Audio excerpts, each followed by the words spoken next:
blood in your head thrums and pounds. That pounding blood obscures who you are. An overwhelming loss of memory. How you ended up amidst these hellish flames is just as hidden. You have nothing in your skull, besides your name and a headache.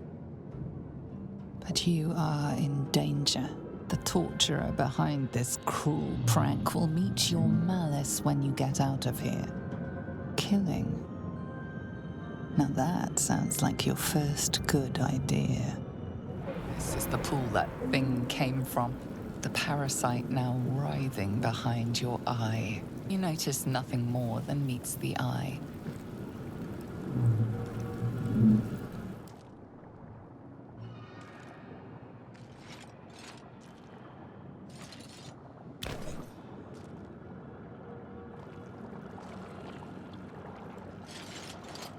Yes, you've come to save us from this place. From this place you'll free us. Please. Before they return! They return.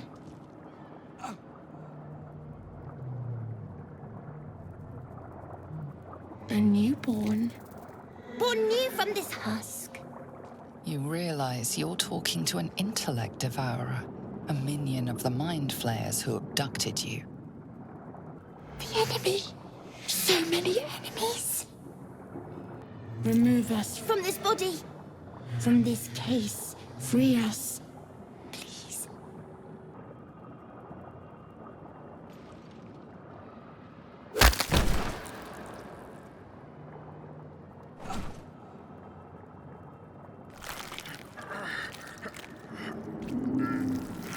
The brain lifts from the skull, but you notice an opportunity. You could cripple the strange creature, making it more subservient should it prove a threat. Your fingers twitch with the desire to rip its tender, moist meat to shreds.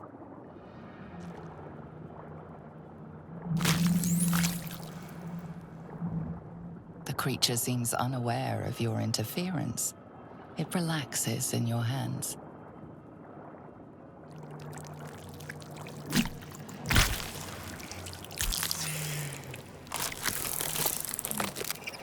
We are free. Our freedom is ours, friend. The creature pauses, listening. Something behind your eyes seizes in recognition. We must go to the helm. At the helm, we are needed. The brain tenses, as though querying an unseen advisor. Do you not hear it? We will not survive here. We are needed to navigate. We are needed to leave this realm. Us. We are us. To the helm we go. We are going to the helm.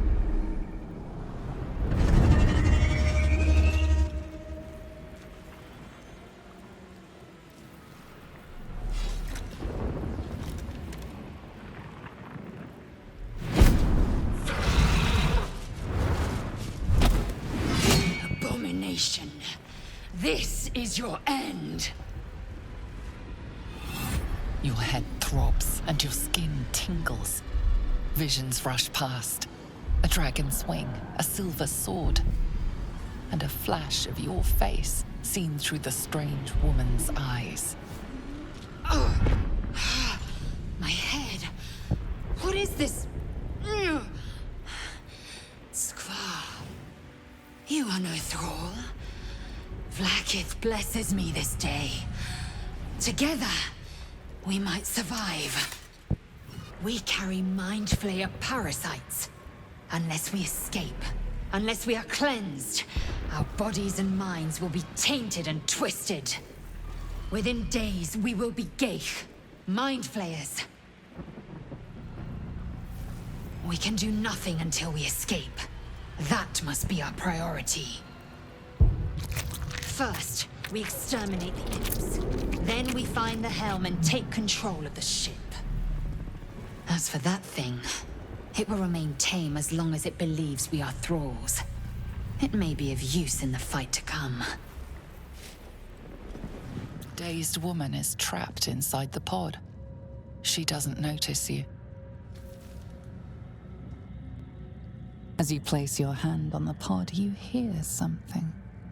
A presence connected to the pod, commanding the person inside to change.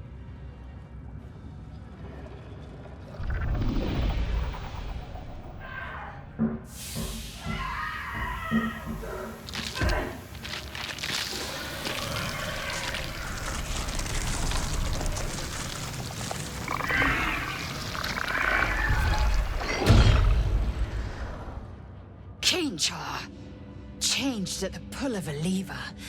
How? If we are not purified, this may be our fate. You! Get me out of this damn thing! We have no time for stragglers. Try that contraption next to the pod. They did something to it when they sealed me in. Hurry! Please! The console appears dormant. The console hums to life. But what is its purpose? Will it free the captive, or transform her like that other unfortunate?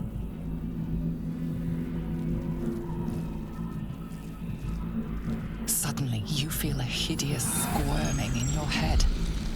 The parasite. Then discomfort fades, and another sensation washes over you. Connection. Authority. You feel the biomechanical brain of the console process your command and yield to it. A shiver runs across your mind. You feel sated.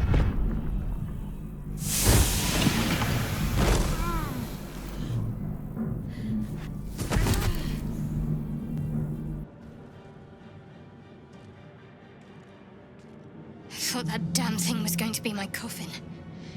Thank you. Your mind lurches into her thoughts. Her gratitude is mixed with wariness, because you have a Gith with you. You keep dangerous company. Let me come with you. We can get off this ship and watch each other's backs along the way. One moment.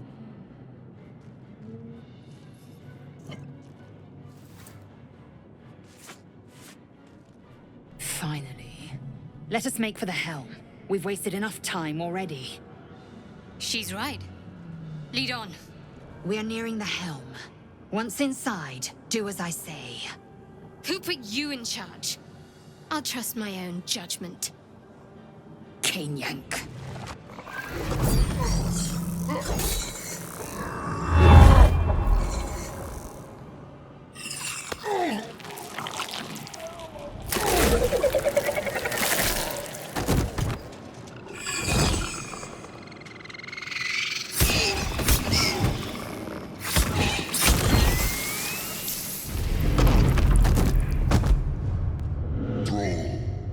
Connect the nerves of the transponder. We must escape.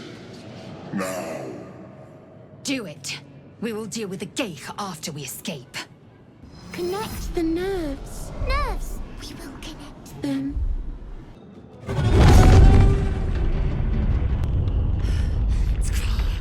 Hurry! Before they strike! The helm's alien transponder. You've made it in time.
You half expected your memories to return once you were free of the Mind Flayer ship. But your past is still an aching void. If you don't find a way to remove the tadpole burrowed in your brain soon, your future will be as blank as your past. Your head whispers vengeance. You cannot wait to slice your way forth, seeking whatever wrought this tragedy upon you. Since you awoke on the ship, your mind has been cold and empty, but something stirs. With your hands close to this body, you know nothing of why, but you find a half-smile flittering across your face. With a shake of your head, you can hear your own blood throbbing in your ears. There is something unknown and unspeakable deep within your heart.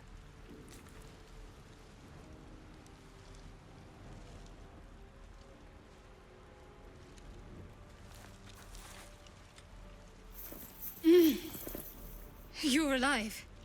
I'm alive. How is this possible? I remember the ship. I remember falling. Then nothing. I don't recognize this place. But anything's an improvement on where we just came from. First things first, we need supplies, shelter, and most of all, a healer. We might have escaped, but we still have these little monsters in our heads. We need each other, and we both know what's at stake. Can't think of better company. One thing, just before we go. I wanted to thank you again for freeing me. It would have been all too easy for you to run right past my pod, but you didn't. I'll remember that.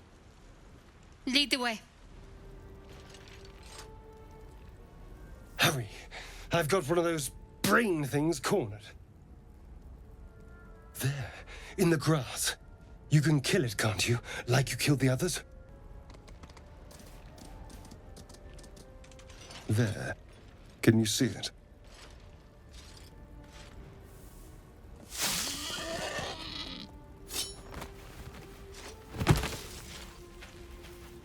Shh. Not a sound. Not if you want to keep that darling neck of yours. And you, keep your distance. No need for this to get messy. I need her alive. Stow that blade, or I'll show you just how messy things can get. Promises, promises. But I have other business, I'm afraid. Now, I saw you on the ship, didn't I? Nod? You wretched little...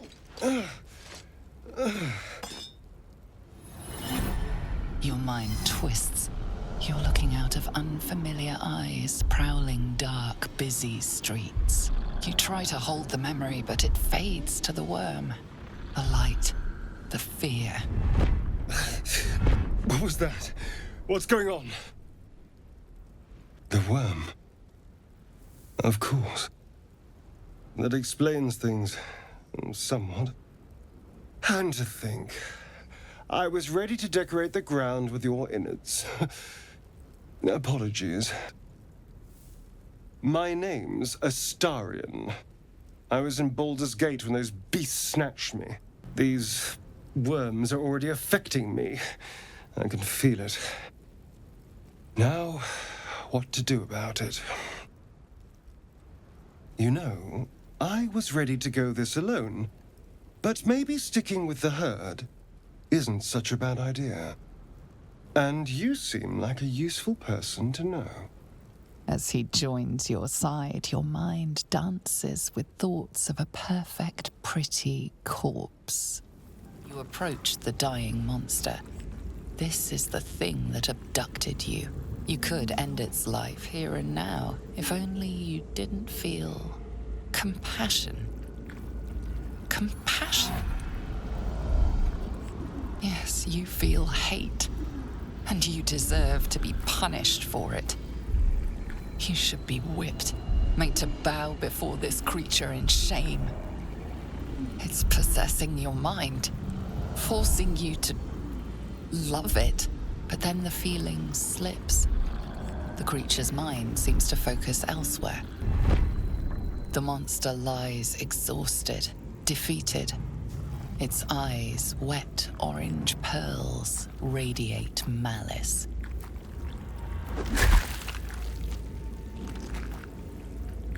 You approach the sigil on the stone. Magic glitters and swirls from it erratically, as if malfunctioning. It looks slightly dangerous.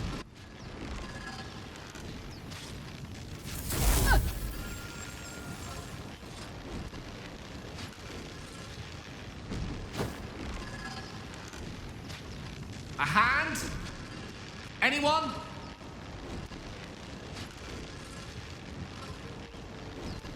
Ow! Perhaps I should have clarified? A helping hand? Anyone? That's it! Go on! Keep pulling! Ah!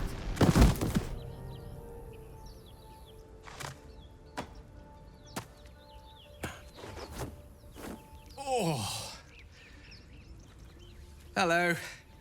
I'm Gale of Waterdeep. Apologies. I'm usually better at this. Say, but I know you, don't I? In a manner of speaking. You were on the Nautiloid as well. And I can only assume you too were on the receiving end of a rather unwelcome insertion in the ocular region. The insertee we speak of, this parasite, are you aware that after a period of excruciating gestation, it will turn us into mind flayers?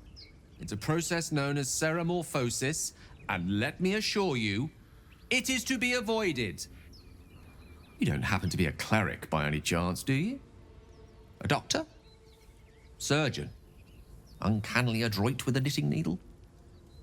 You seem to know enough about our condition to realize it's beyond most clerics' skills. We're most certainly going to need a healer, and soon, too. How about we lend each other a helping hand once more and look for a healer together? Most excellent. Parasite shared is a parasite halved, or something to that effect. Oh, but before you think you're about to embark on a journey with most ill-mannered a man, thank you for pulling me out of that stone. It was an act of foresighted kindness, I assure you.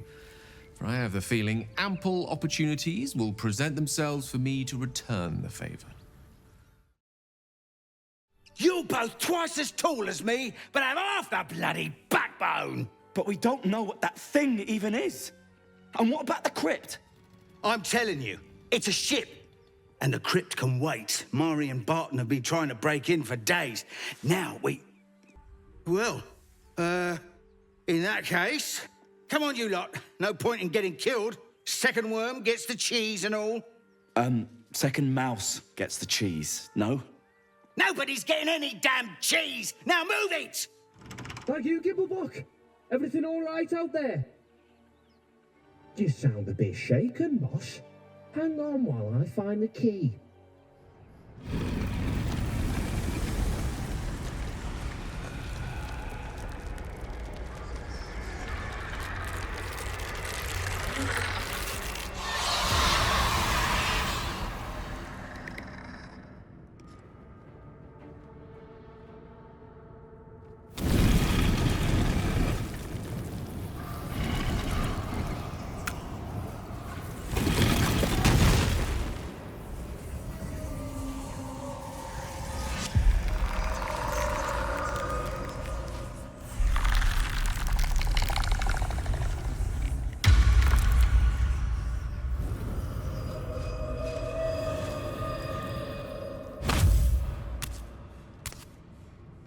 So he has spoken, and so thou standest before me. Right, as always. What a curious way to awaken. Now, I have a question for thee. What is the worth of a single mortal's life? A life and how it is lived are different equations. Very well. I am satisfied. We have met, and I know thy face. We will see each other again at the proper time and place. Farewell.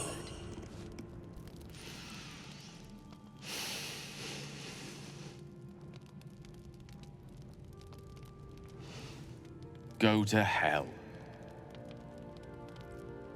Ha! You're a good sport. Go to hell. An everyday expression. So trivial it's almost meaningless. But we've seen hell. It's real. And it isn't trivial. Devils, dragons, mind flayers. They used to be abstracts. Pictures on a piece of paper. What a difference a day makes. Now we have tadpoles slithering through our heads like carnivorous feti. That's not abstract. I'll wake you bright and early. We'll need to find a healer before the wee one gets hungry. What were you two talking about? I'd be careful with Gale. He's a wizard. All they care about is power. Let's hope we rapidly find a healer. You seem reliable. I think you know how important it is that we find someone who can cure us. Best if we focus on that. We might even get lucky and find one right away. As I see it, we're overdue some good fortune. Rest well.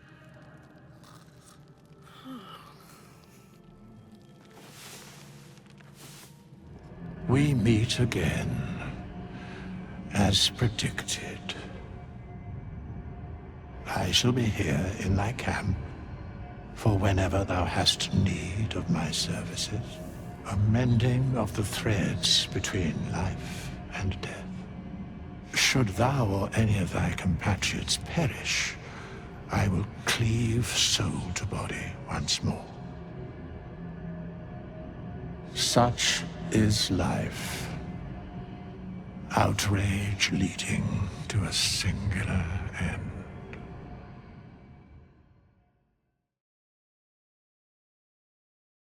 Zoru was right. Yellow as a toad and twice as ugly. The thing's dangerous. Leave it for the goblins to kill. And if it escapes, how will you... Oh, a guest. Your skull pounds in response to the prisoner's white-hot stare. Her lips don't move, yet you hear her voice. Get rid of them. Let's go. We need to check out that blast. You didn't hear it? Shook our camp good, so we came for a look. Northwest. Look for Nettie. Whatever your wound, she can mend it. And be careful. There are goblin traps everywhere.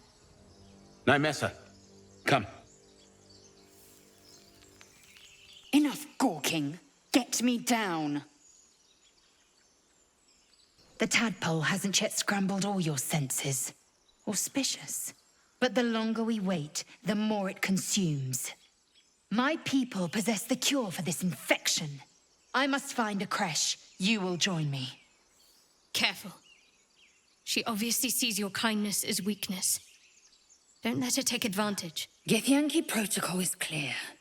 When infected with a gay tadpole, we must report to Augustil for purification. The cure I offer will suffice as thanks. You have made an ally from Kresh Kalir. Few know such fortune. Call me Lae'zel. I'll trust your judgment, but I won't trust her. Not until I've gotten the measure of her. You've a sharp tongue, elf. Would that your mind proved its equal. Half-elf. I suppose the finer details are lost on a creature like you. Come. The Horned Ones mentioned a camp. One there, this Zoru, has seen Githyanki. A creche must be near. We will ask this Zoru where he has seen my kin. Open the bloody gate! Nobody gets in! Zevlor's orders! That pack of goblins will be on us any second! What's going on? Goblins are on our tail! Open the gate, Zevlor, now! You let goblins here? Where is the druid? Please! There's no time!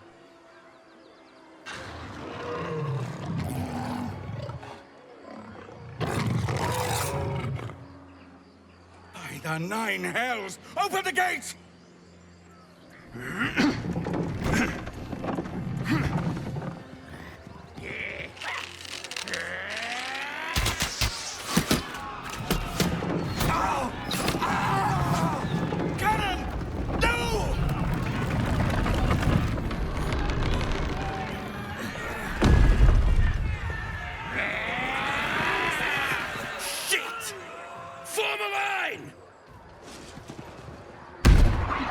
Damnable roach! Provoke the blade! And suffer its sting. That was the last of them. Inside! All of you! More may follow! Open the gate! There are children here, you fool! We was running for our lives. You led them straight to us, and you let them take the druid too? Unbelievable! We lost him back at the ruins. Whole place is crawling with gobos. He trusted you. Nobody forced him to go with us. He insisted. And when things got tough, he couldn't keep up. Simple as that. My God, you're a coward. Enough. Squabbling is pointless. The goblins have found us. At least we agree on that. Forgive that display. Aradin's a blowhard, but that's no cause for me to join him. Thank you for your help out there. I'm Zevlor. I should warn you, visitors are no longer welcome in this grove. Whatever your business, I'd see to it quickly. The druids are forcing everyone out. This attack will only strengthen their resolve. There have been several attacks by different monsters. The druids blame us outsiders for drawing them here. Nobody's welcome anymore. They've started a ritual to cut the grove off from the world outside. We can't stay, but we'll be slaughtered if we leave.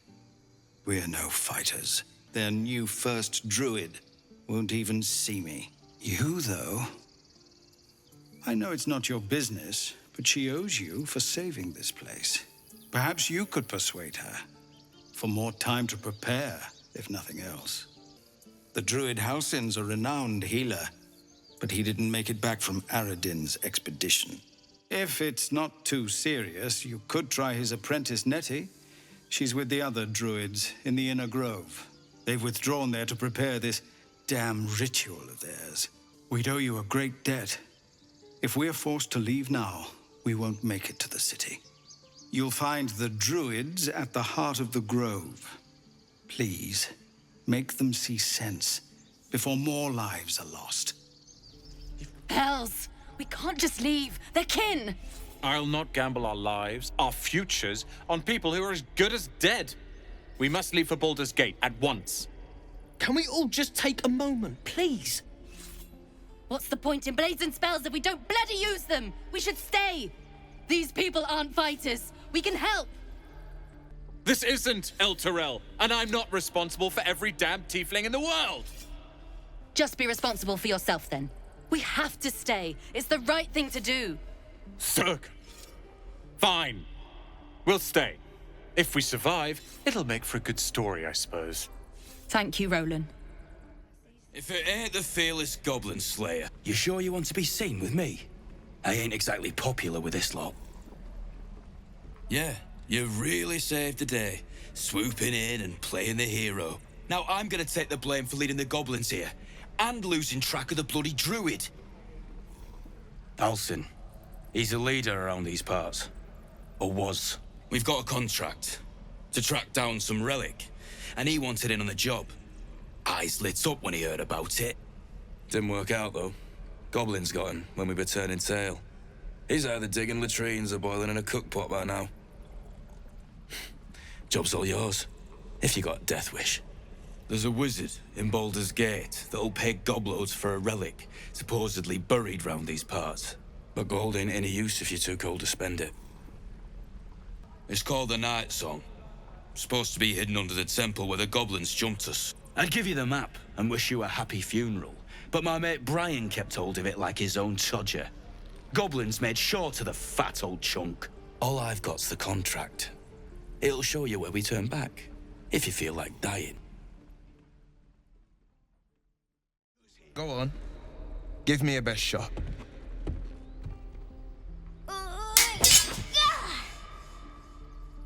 Not bad. Again.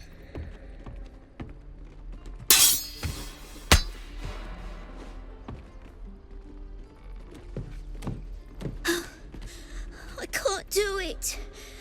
I'm not like you. Umi, I don't need you to be like me. You just have to buy enough time to run.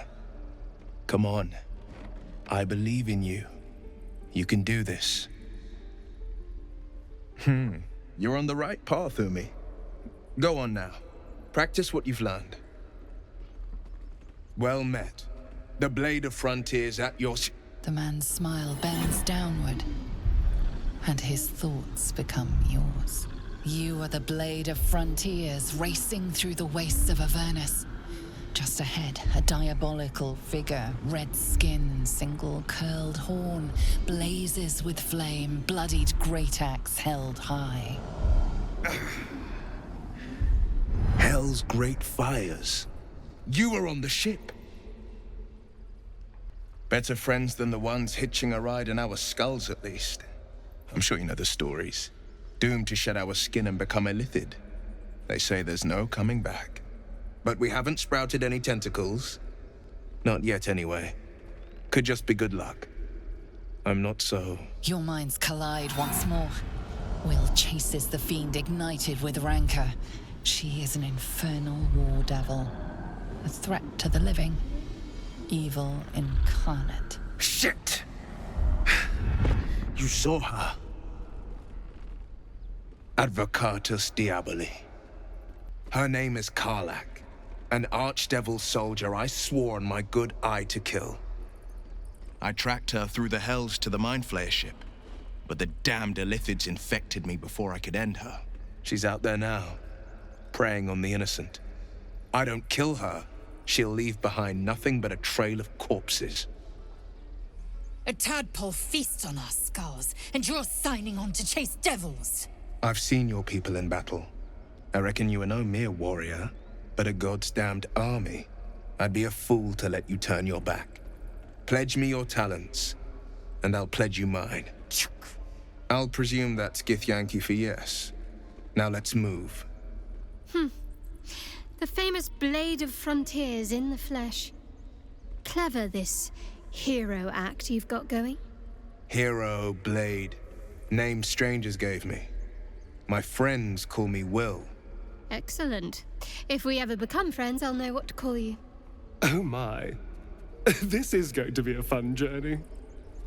By Mordai's eyes, another one. My friend's blood not enough. Come to rip me open too. In Kresh Kalir, a formal greeting begins with a bow.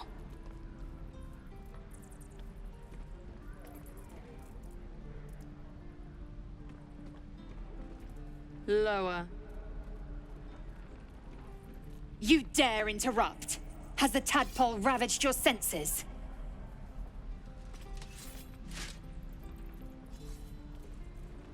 Thanks. What do you want from me? On the road to Baldur's Gate, near the mountain pass. Saw us for we saw it. Jammed its blade through Yul's belly. Straight to the other side. And I just ran. The map. Show me.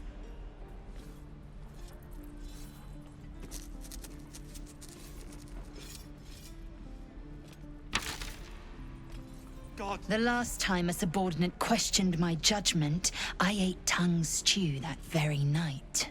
I warned you, didn't I? You ought to reconsider keeping her around before she causes real trouble. The tiefling was clear. If there are Githyanki west of here, that must be our objective. Purification cannot wait. The creche holds the Zaithisk. It will cleanse us of the parasite. By covenant, I can say no more. You're an idiot. Thanks for fighting off those goblins. If you need to replace any gear, just ask. My selection's pretty slim. I had to leave most of my equipment in Elturel. Used to be a bread and butter tinsmith before Elturel fell into Avernus. These days my talents are more eclectic. Learned a lot in my time in the Hells. Hope to forget most of it. But between you and me, there's nothing in all the realms like the utter power of infernal machinery. Alas, my offerings are far more humble these days. Ah, if it isn't the talk of the camp. Thank goodness you came along when you... Oh. You're twitching something fierce, love. And your eyes. You look like you don't know the meaning of the word sleep. Auntie Ethel will sort you out. I've lotions and potions galore. You take a sup of that and you'll feel right as rain, sweetie. Oh, I've seen it all. I once had a fella who'd been caught dabbling with a dryad. The wife was none too pleased and introduced him to a pot of boiling oil. But worry not. I fixed him up, and depending on the lighting, he looks good as new. My point is, whatever ails you, I promise I've seen worse. Something doesn't add up about this one. Don't tell her anything. This is serious. I've ne'er a potion or lotion here that could do it, but... yes, I may have something at home. I've collected some interesting bits and bobs over the years. You'll have to stop by my house, just at the edge of the forest. Let me mark it on your map. I'll be heading back soon, so I can meet you there. Let my daughter go right now! She's a thief, hell spawn. And you will wait for Korga's judgment. Now get back! Oh, let me through, Mragrasham, or I'll rip your damn throat out!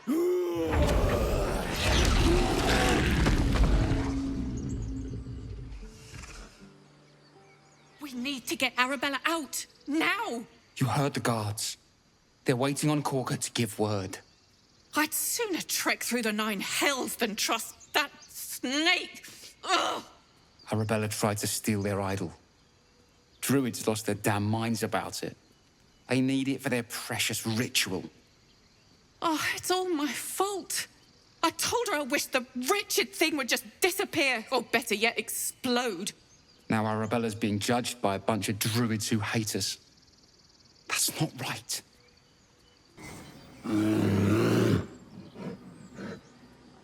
Calm, Magrin. Give her a chance. You, step back. Go join the other tieflings. Force my hand and I'll show you its claws. A moment, Giona. What?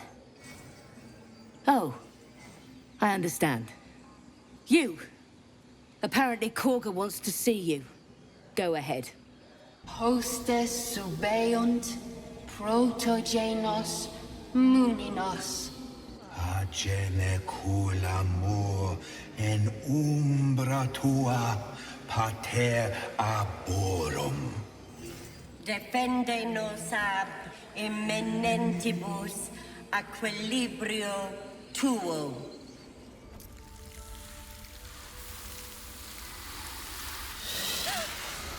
Please. I'm sorry. This is madness, Korga. She's just a... A what, Wrath? A thief? A poison? A threat? I will imprison the devil, and I will cast out the rest. A death viper. You have milked their poison before. A single drop of it could kill that child in a heartbeat. She's a parasite. She eats our food, drinks our water, then steals our most holy idol in thanks. Wrath, lock her up. She remains here until the rite is complete. And keep still, devil.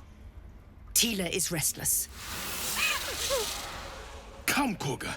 We took back the idol. Surely... Do it. The snake's hiss of approval reveals its intentions. Should the child struggle, it is poised to strike. The death of a child, a timeless tragedy that never grows old. Sif, Tila, to me. Out, thief. My grace has its limits. It hurts. Thank you, Korga. Master Halsin... Halsin isn't here. Keep his name off your tongue, lest Tila pierce it. You did well to speak up for the girl. That snake is fickle. Nothing befitting any of our world's creatures. We've let a snake replace our leader. She will see the tieflings driven out, or worse. More will die if the rite is finished.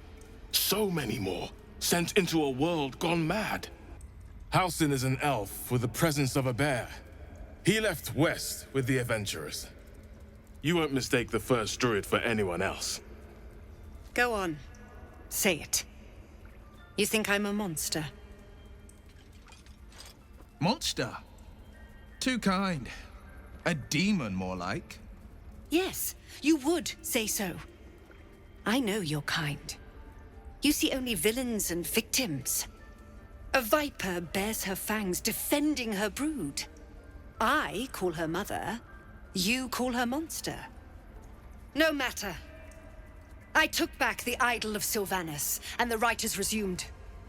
We will seal the grove, free from harm, free of intruders. I want you to provide your services to Zevlor. Offer to guide the Outlanders out of the grove. I'm sure they'll reward you well. They're to be gone before final prayer. This tale ends but one way. With the Outlander rot cleansed, and the grove forever shrouded. I know that look. You're wondering why I was in pain before. Let's just clear the air about that now. It's just an old wound that hurts me from time to time. Nothing to be concerned about. It's nothing to do with the tadpoles, at least, in case your imagination is in danger of getting away from you. It's just something I have to live with. You ever scare me like that again, and I'll feed you to a knoll. Mom, I'm fine. Stop it. Our little Hellion told us what happened. Thank you.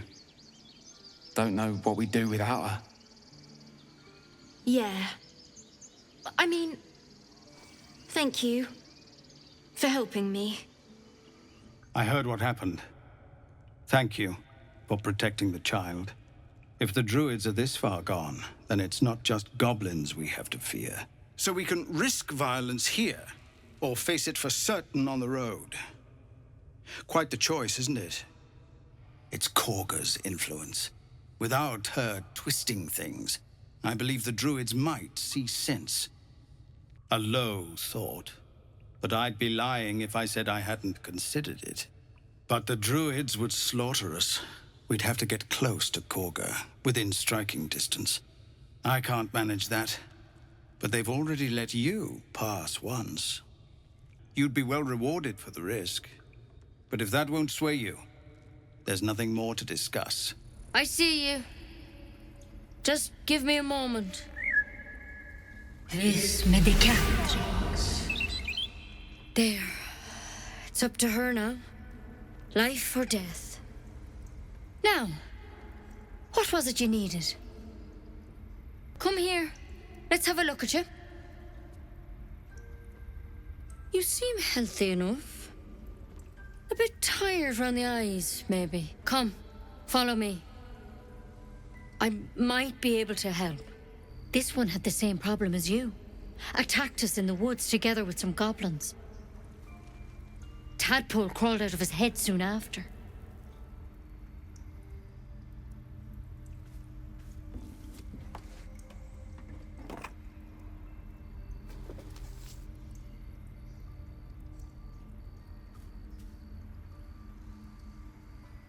I'll do the best I can. I'm no Master Halsin, mind. He'd have your tadpole out like that. Still, we have options. You don't have to be here for this. I'd like to stay, if it's all the same. All right. Let's see what we can do. How'd you pick up the parasite? Halsin was desperate to find where all this was happening. A Mind Flayer ship? But Master Halsin was sure. Look, you've been straight with me, so I'll be straight with you. You're dangerous. If you transform here, we're all dead.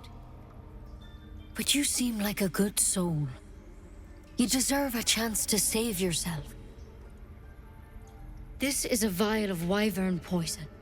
Swear to me, you'll swallow it if you feel any symptoms. I hope it doesn't come to that, but thank you. Here. You know, I've spent my life treating folk and never once saw a Mind Flayer infection. Then suddenly, there's dozens of you. Maybe more. Master Halsin and I were tracking them, studying them, trying to figure out what the hells was going on. Because you should all be changing. There should be a small army of Mind Flayers out there. But you're not. Weird powers aside, you seem perfectly normal. Mind Flayers reproduce by infecting someone with their parasite. 7 gruesome days later, the victim transforms and a new Mind Flayer is born. The thing in your skull, though, it's different to anything in our records. It's one of their worms for sure. But this one gives you powers. Telepathic connections. And it doesn't turn you into one of them. Not yet, anyhow. Infected, folks like you, have been converging on an old temple of Selûne. And I've no idea why. When Master Halsin heard the adventurers were heading that way, he saw a chance to get answers. Joined on the spot. Whatever he found there, he didn't make it back. If you can find Halsin and get him out of there, we can discover what he learned. And perhaps he can save your life. Good luck out there. And if things start to go bad, remember the vial. Remember your oath. Tiring business, isn't it? All this traveling and adventuring. Why don't we take a little break, Allow ourselves a few moments of rest? Gives me a chance to talk to you about something, well, rather important. Ever since you were kind enough to free me from that stone, I've seen you demonstrate remarkable guile and courage. The way you diffused the tension between Zevlor and Aradin. The way you got Korga to release the girl. In short, I've grown to trust you. The reason I make a point of saying this is that I've grown confident enough to tell you something I've yet to tell another living soul, except for my cat. You see, I have this condition. Very different from the parasite we share, but just as deadly. The specifics are rather personal, but suffice it to say that it is a malady I've learned to live with, though not without some effort. What it comes down to is this. Every so often, I need to get my hands on a powerful magical item and absorb the weave inside. I can say no more on the matter, not now anyway. Just trust me when I say it's all of vital importance. That is why I turn to you. I need you to help me find magic items to consume. It is vital. Dare I say it? Critical. I'm sure we won't have to look very far to find what I need. Faerun overflows with magic-infused treasure. As do our packs, as a matter of fact. We've such an item already in our possession. Primed for the moment the need arises. I hope I can count on you. Well, look who's come to visit. My kids say you've been busy since you got here. You saved Arabella from the Druids. Don't know what those bastards would have done. You've been a friend to us. Come back anytime. Dance upon the stars tonight. Smiles and pain will fade away. Words of mine will change. No. Become... Nothing fits. I have her have an extra lute, if you want. My teacher, Lihala. She loved dancing. Had 2 left feet, mind. I remember waking up one night on the road and seeing her, dancing beneath the stars, a huge smile on her face. Thinking of it now, my heart hurts. And my words just seem to crumble, like ash. Wait. Words of mine will turn to ash. That's perfect. Words of mine will turn to ash when you cool the last light down. Yes, yes!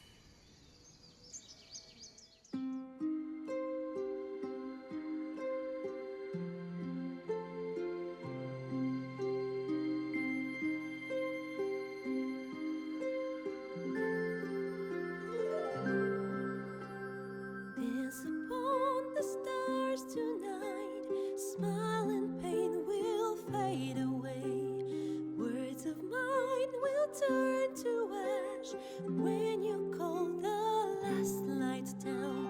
Moon reminds me of your grace. All the love I can't repay. Rest and know that I will pray. Farewell, my dear old friend. Moon, sun, oh, remind me of your grace. Faith, care, all the love I can't repay. Moon, sun, oh, remind me of your grace. Faith, care, all the love I can't repay.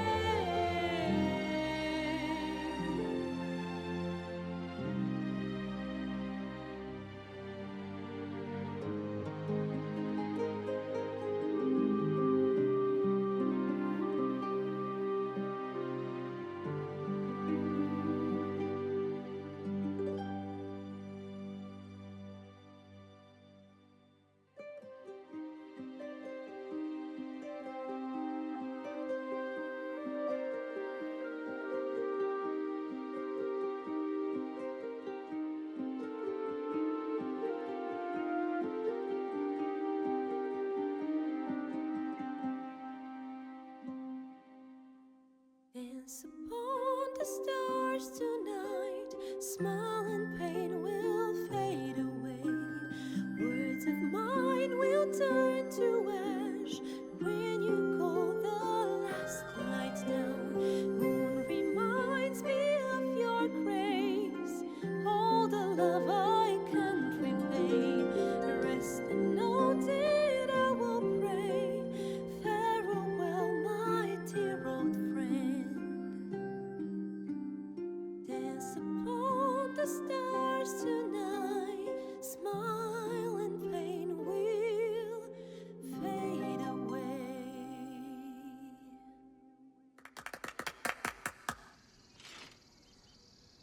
Sorry. Thanks. That's the first time I've played since Lihala died. My teacher. She was playing her lute. We didn't hear the gnolls coming. There was so much blood. Lihala said that's why eulogies were important. They were for the living as well as the dead. I'd forgotten what it was like. That itch to perfect a song. The Weeping Dawn will be my gift to Lihala. I've a long way to go. But thank you. I needed this. Too sweet. Odiously sweet. The vomitous gall within despairs at your kindness. You know, I've been thinking, reflecting on what tomorrow might bring. When we find the druid, will he know how to bring the worm under control? Will this little adventure of ours be over? I don't want you to run off just yet.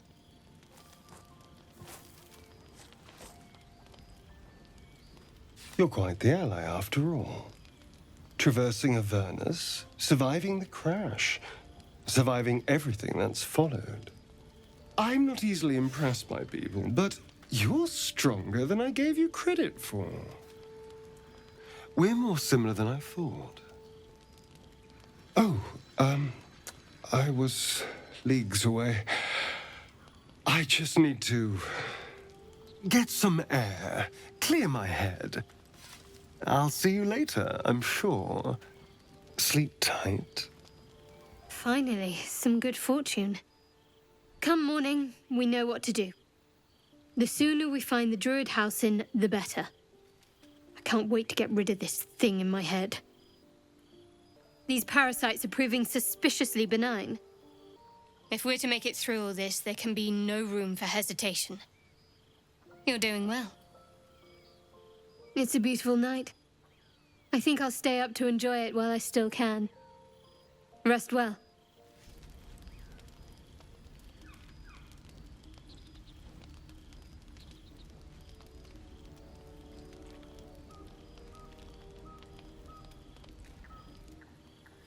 The pig's dead, my friend. Staring at it won't bring it back. Come on. We'll never fix these brainworms if we stop and gawk at every piece of carrion you find. The boar seems to be fresh, only a few hours dead. Examining the corpse, you see 2 small puncture wounds in its neck. And? Is it dead enough for you? It's been drained of blood with wounds in its neck. It's been killed by a vampire. I didn't want to say anything because I didn't want to worry you. They are ferocious creatures. But don't worry. I'll keep watch tonight. We won't have to worry about nocturnal visitors. Now please, let's go. Keep moving, stranger. Quietly. You see a name etched into the leather. Scratch. You know my name? Interesting. A predator wouldn't care to learn it. Still, you should go. My friend is injured. He needs rest. And then we'll return home. We were attacked with cackling, furry things on 2 legs. And their smell, it was strange, rotten, evil. You know the creatures he describes. Gnolls. Thank you. You're a true soul. You can't die. Please, stay with us. I don't think he's conscious. Can you hear us, Ed? You, not a step closer. A strange symbol glows, marked on their flesh, and something within you stirs in response. He's hurt badly, and Owlbear got him deep. If there's anything you can do...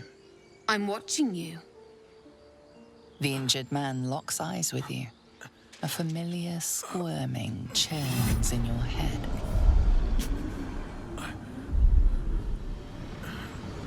Your minds intertwine. You see his siblings, Andric and Brenna, new recruits, yours to shepherd. Protect them. She is a true soul. Mind her. She will... She...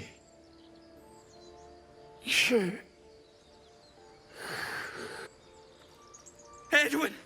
Ed! Please! He's with the Absolute now. You're a true soul. Edwin, our brother, he was chosen. Like you. What? It killed one of us. It killed Edwin. It's an enemy of the Absolute. You're right, madam. The beast must be destroyed. The cave is just ahead. It was too much for us before, but if you could help us, True Soul, we may stand a chance.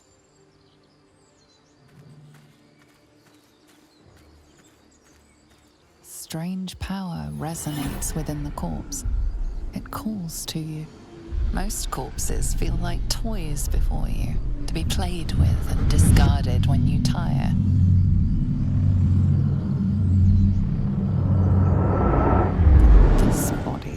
different. A friend calls out from the corpse, desperate to be freed. Why let its host's memories go to waste?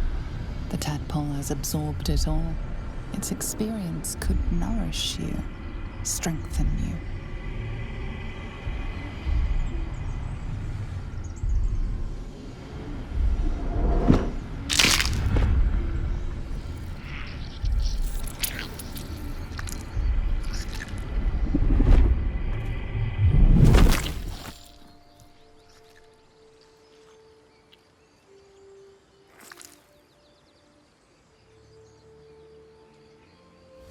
The cub looks from you to his dead mother.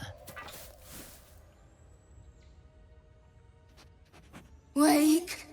Hungry. A single strike will end his suffering. It hurts. Hungry. Food. You watch, speechless, as the cub begins to eat his mother. It's dead. We couldn't have done it without you. Thank you. I wish Edwin were here. He would have been honored to fight alongside you. Absolute protect you. Oblivious to your presence, the cub continues to gorge himself on his dead mother. Lads, for the love of all that is holy, I've never clapped eyes on your poor sister. Drop the act, hag. You was the last to see Mayrina. Just let her go. Please. Thank goodness you're here, sweetie. I don't know what's come over these boys. Auntie Ethel's face creases with false concern. You realize she's lying about seeing this girl, Mayrina. Careful. Don't trust a word out of her mouth. Our sister went to the hag, and we ain't seen her since. Bollocks! You were supposed to rush to my defense, love. Fat lot of good you are. Some advice? You ever darken my door, you'd best have that head bowed and an apology at the ready. Bye-bye now. Bloody hells. She just disappeared. Ain't seen nothing like that before. She could shoot fireworks out of her backside for all I care. The hag has Rena. It's our sister, Mayrina. She's... well... she was in a bad way after her husband died. Started saying weird things, like how she was gonna bring him back. Next thing, she's gone looking for the hag. Of all the stupid things to do. And we haven't seen her since. And no good ever came from dealing with a hag. None of this matters, all right? We need to get her back, and fast! A chill runs up your spine. You feel like you're being watched.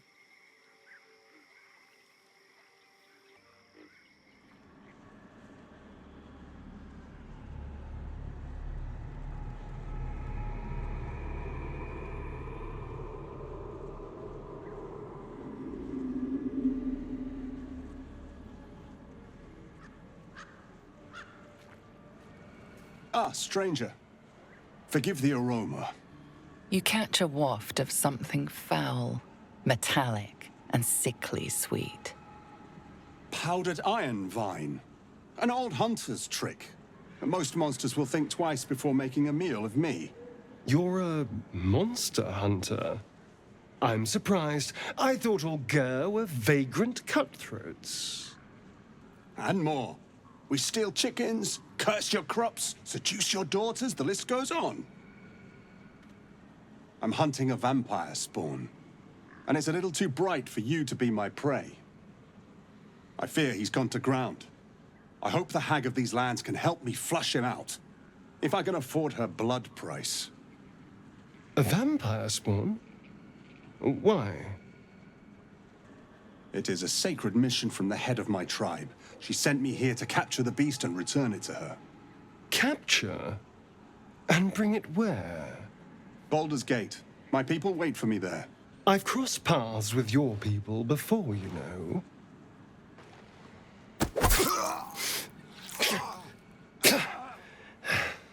It wasn't a good experience.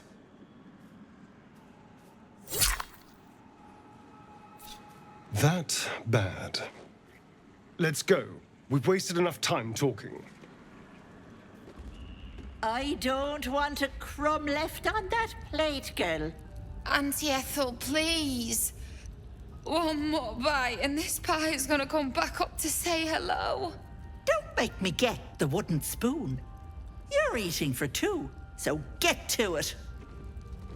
If it isn't the cheekiest pup of them all, you'd best have one hells of an apology for me, young lady.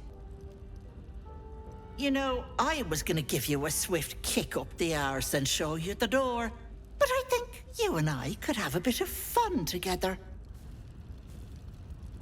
Gods grant me patience. Eat up, Mayrina. I won't say it again. The girl's in a fix. I'll talk about your wriggler, and that's it. Last warning.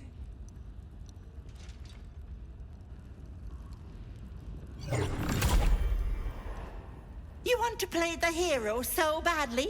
Fine. Let's make this interesting.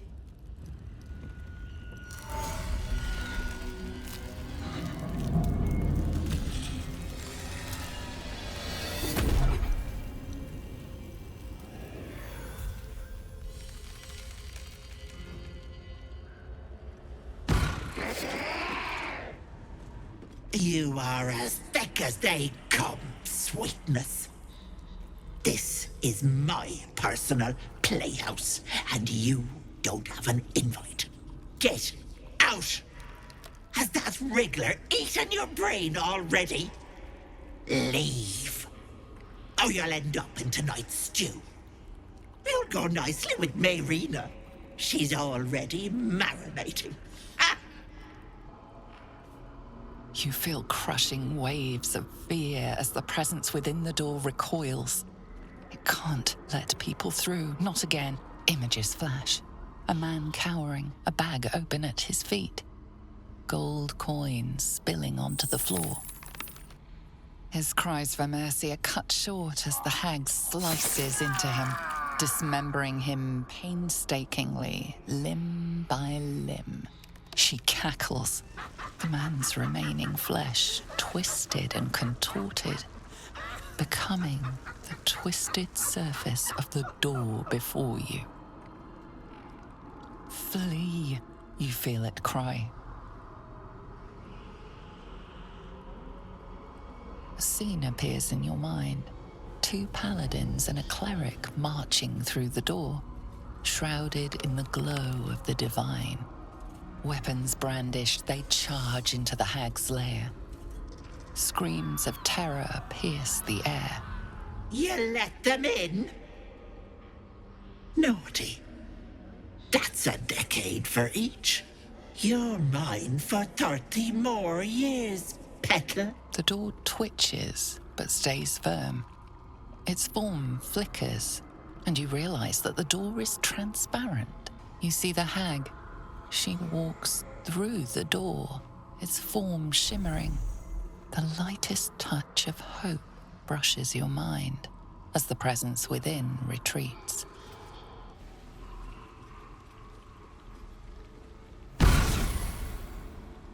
You come to my home, interfere in my business, and now have the gall to face me in the heart of my lair.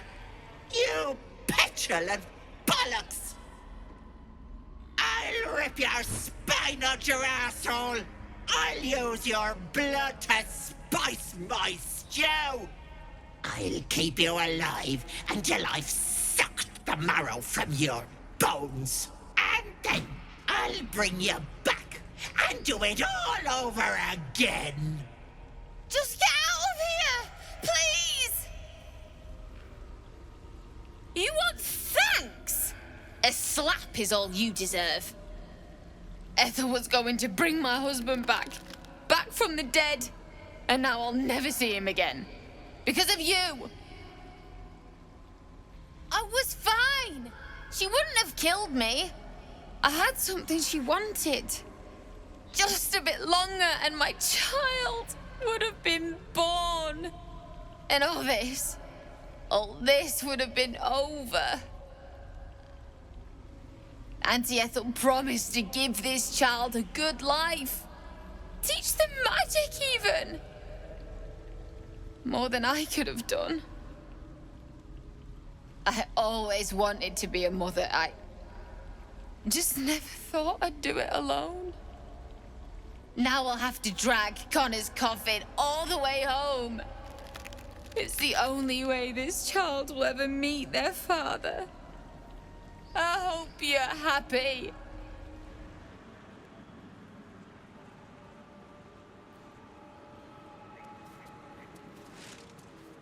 Gods, didn't hear you coming. I know I should head home, but I can't bring myself to leave. The thought of putting him in a wheelbarrow and making the journey all over again.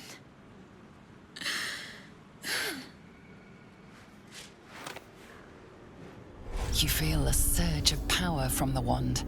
The air suddenly tastes acrid. It wants to be used. Bring him back! Bring Connor back! Please!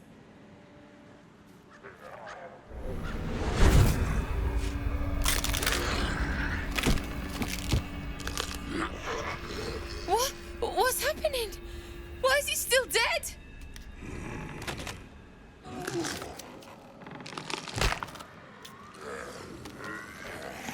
You feel something pull at you. The creature yearns for a master.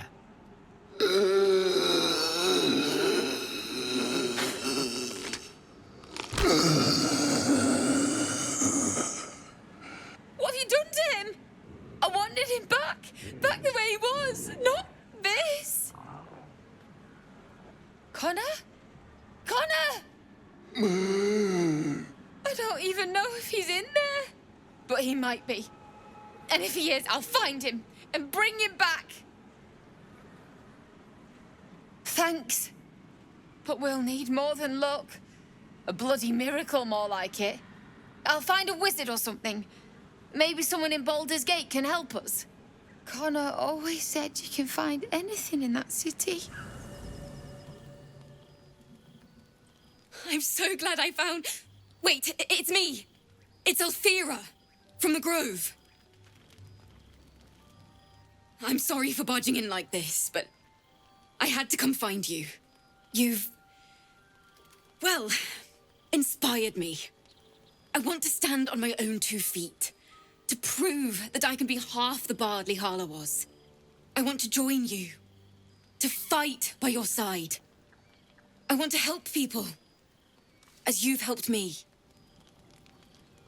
I want to do more than sing about other people's adventures. I want to make my own stories, and I can't think of anyone else I'd rather share that with. I won't let you down. I promise. You have a manner of irresistible desperation about you. I like it. The Gur are duplicitous reprobates. Gods know what he was really after. He won't bother us anymore. Now I've made sure of it. Be wary of false promises. The missing druid, Halsin, was it? He may be talented, but only a Githyanki Zathis can cleanse an embedded tadpole. It starts with a fever and memory loss. Then you start to hallucinate. Your hair falls out, and you bleed from every orifice. Your bones will change form. Your jaw will split to allow room for 4 great tentacles. All skin will turn to gore and be shed to reveal new flesh underneath. Then you have ceased to exist, and a mind flayer is born. We must find my kind and be rid of the parasite. It's as simple as that. The first symptoms should have long since started, though. That is what puzzles me. But anomalies lead to surprises. Bad surprises.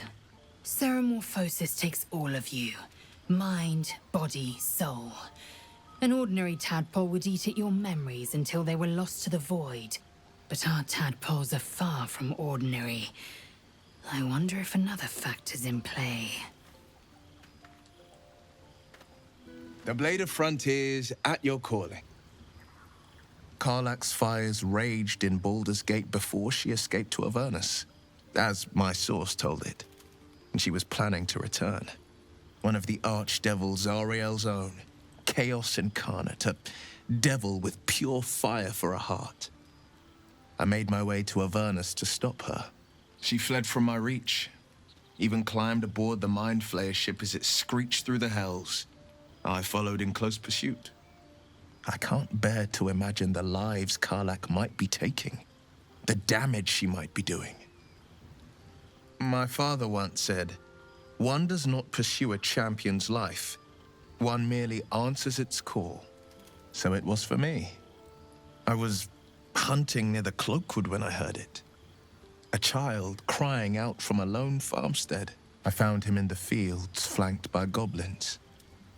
His mother's corpse bled into the soil next to him. I don't remember much of the battle, but I remember drying the boy's tears after. I finally saw the suffering wrought by the villains of the wild.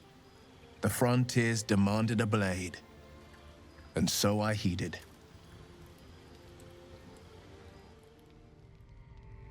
You open your eyes with a lurch, and you are not in your bed. You stand above a body which is in a state of gore nearly beyond recognition. The body of that brave girl who earnestly swore to devote her life to your cause. Her blood covers you, and its warmth feels like the embrace of an old friend. You recall nothing of how you ended up here, but your head pounds and aches. There are dozens and dozens of wounds on the corpse. The killer did not stop savaging it, even when she was long gone.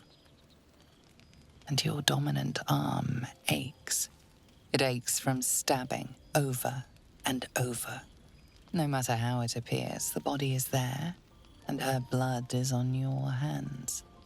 The question flows through your mind. Who are you, really, that you could be guilty of such bitter business? A single moment comes to you, the flash of abject terror in her eyes, blood spilling from her lips. No time for last words.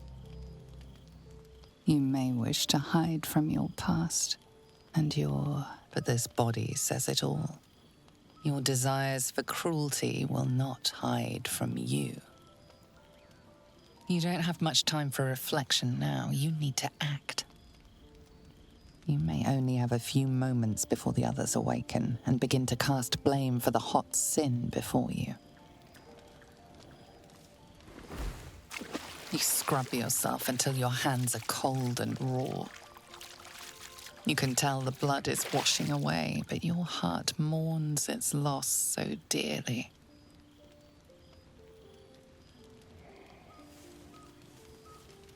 If you are fortunate, no soul will be able to know you were behind this murder. You wonder if your misdeed will be noticed.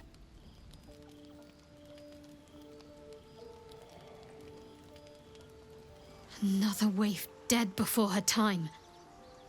I wonder how it happened. She was brutalized. The killer knifed her many times after she was dead. Was it you? Alfira wouldn't have harmed a housefly. A gentle young soul slain in her prime. Why? Was her innocence just an act? I was no friend to Alfira, but there was no sense in killing her. The parasite must be affecting you deeply. The worm in your head has never slept more peacefully. You know in your heart it was something deeper, hungrier.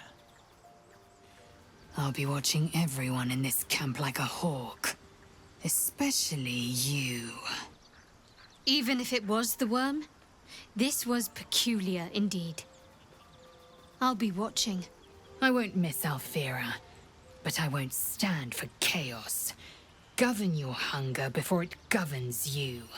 An uneasy feeling lingers in the air. As the Inquisition departs, you are left alone, with a familiar headache. Hope you're keeping well, friend. Master. Friend. I stayed with him until I knew he was gone. I'll never forget him. But I'm glad to have met you.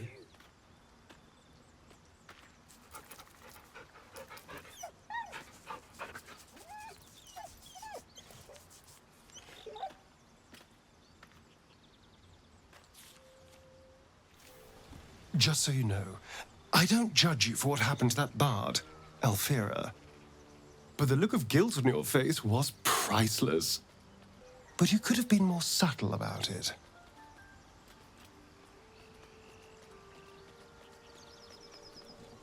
Get over there! Surround them like! You spotted us. Good. It's like they say. No fun in skewing a pig what doesn't know he's cooked. We got you surrounded. Here's how this goes. You take one step further, and we'll fill your front with arrows. Or you turn around, and your backside gets the same treatment. As the symbol glows, power courses through you. Authority. Hold up, lads. This one might be more than we bargained for. Go on, then. Just keep your nose clean. Oh, you'll have to speak slowly. I'm finding it quite difficult to concentrate with my condition gnawing at my insides like a teething displacer kitten. May I? Thank you.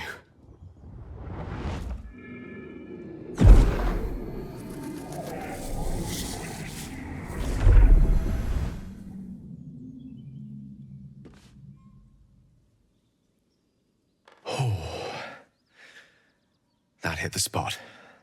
I can feel it work. The magic, it's like a lullaby that sings to sleep the demon inside. A metaphorical demon, I haste to point out, but no less dangerous. And no less bound to wake up again to continue its ravages.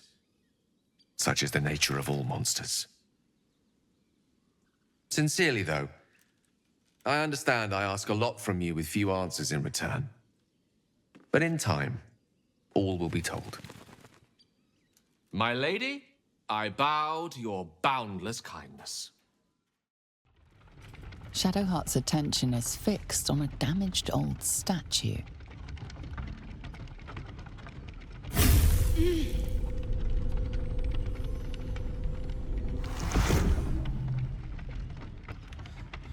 Let's just move along. Time's a rare currency for both of us. Look what we got here! Another little birdie wanting to fly! Stop this thing! Flap those wings some more, and I'll feed you a worm. And you, hope you got a stomach for heights. We're teaching this here pipsqueak to fly. You want this little cave lurking what's it? Find your own. He's ours! As the symbol glows, power courses through you. Authority. I ain't got much stomach for a fight. Better just put on a show and scare this one off. The goblin's nostrils flare, as if trying to judge you through smell alone. We're leaving. What about the gnome? Ain't we supposed to bring him to... I said we're leaving! There's plenty of sport and rich pickings out there for us.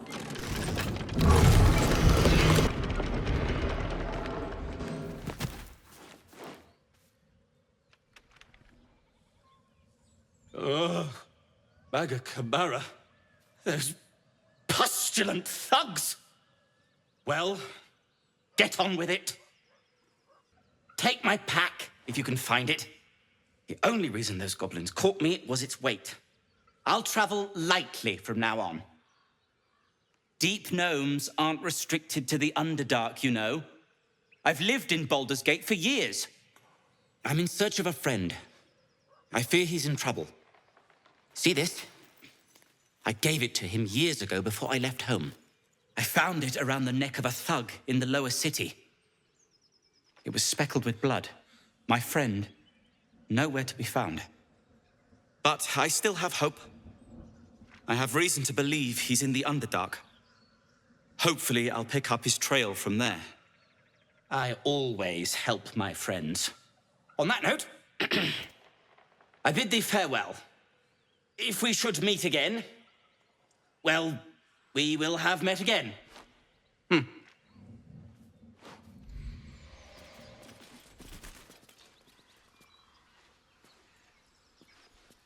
My, what manner of place is this? A path to redemption? Or a road to damnation? Hard to say, for your journey is just beginning. Well met, I am Raphael. Very much at your service. It's not every day one meets such a cavalier sinner as yourself. A true, bloody pleasure. This quaint little scene is decidedly too middle of nowhere for my tastes. Come.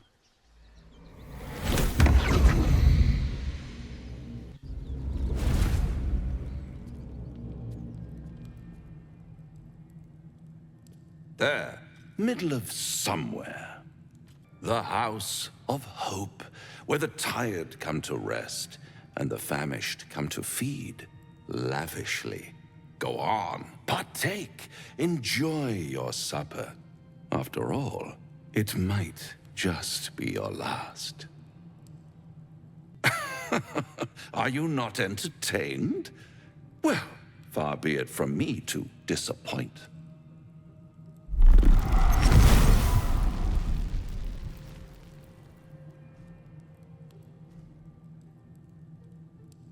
What's better than a devil you don't know? A devil you do. Am I a friend? Potentially. An adversary? Conceivably. But a savior? That's for certain. Come now, why play hard to get when you're in deep over your tadpoled head? One skull, two tenants, and no solution in sight. I could fix it all, like that.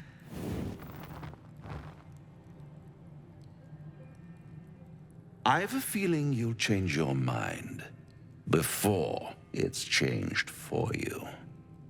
Try to cure yourself. Shop around. Beg, borrow, and steal. Exhaust every possibility until none are left. And when hope has been whittled down to the very marrow of despair, that's when you'll come knocking on my door. Hope. Such a tease. I've always wondered what a laughing mind flayer sounds like. All those pretty little symptoms, sundering skin, dissolving guts, they haven't manifested yet, have they? One might say you're a paragon of luck. I'll be there when it runs out.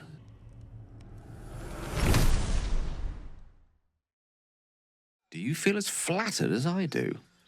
Invited to dine with a devil. Bloody hells. Literally. Just when I think I've got a grasp on our dilemma, a devil shows up. Shop around, he said. He seems sure we won't find anything. And he might be right. We've had no luck so far. This devil, Raphael, flaunts his paltry wings as if he wants to impress us. You saw the red dragon slaying his infernal kin above hell's fires, did you not? Next to a dragon, the devil's a gnat.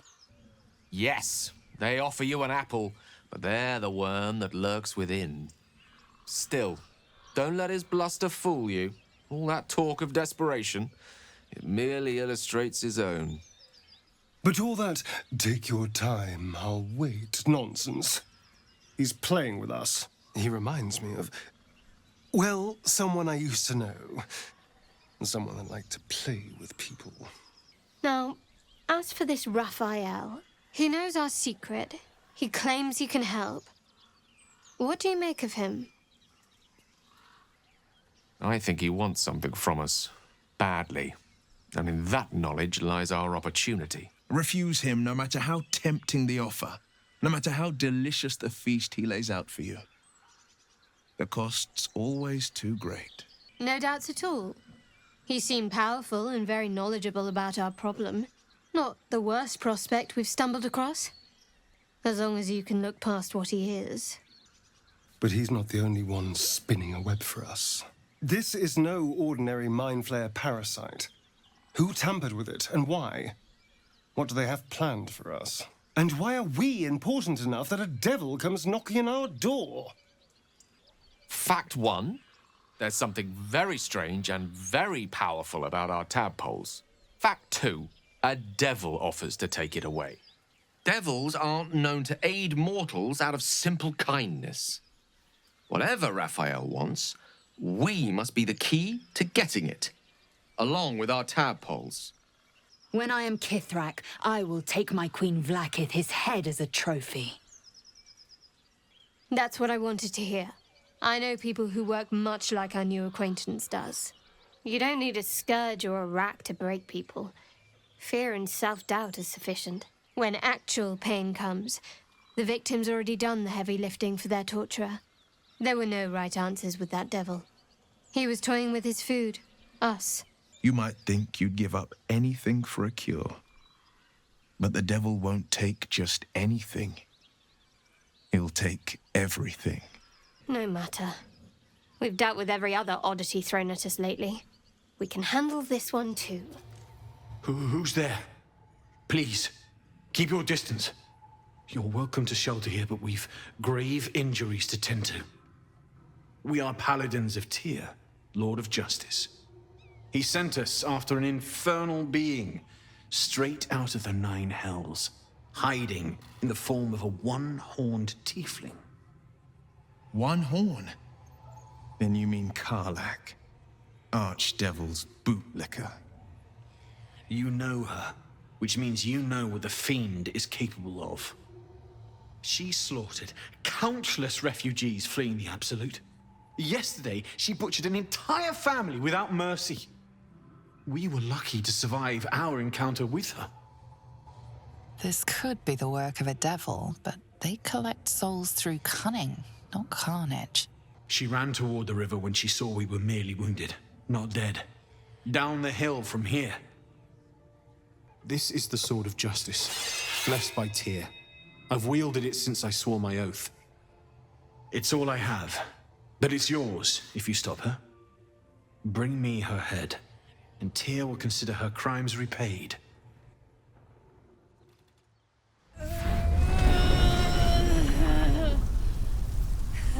One horn. The stink of Avernus. Advocatus Diaboli.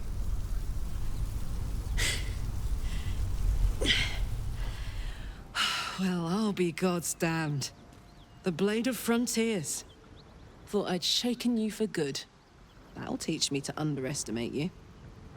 An honor to be chased by the Blade of Frontiers, but I...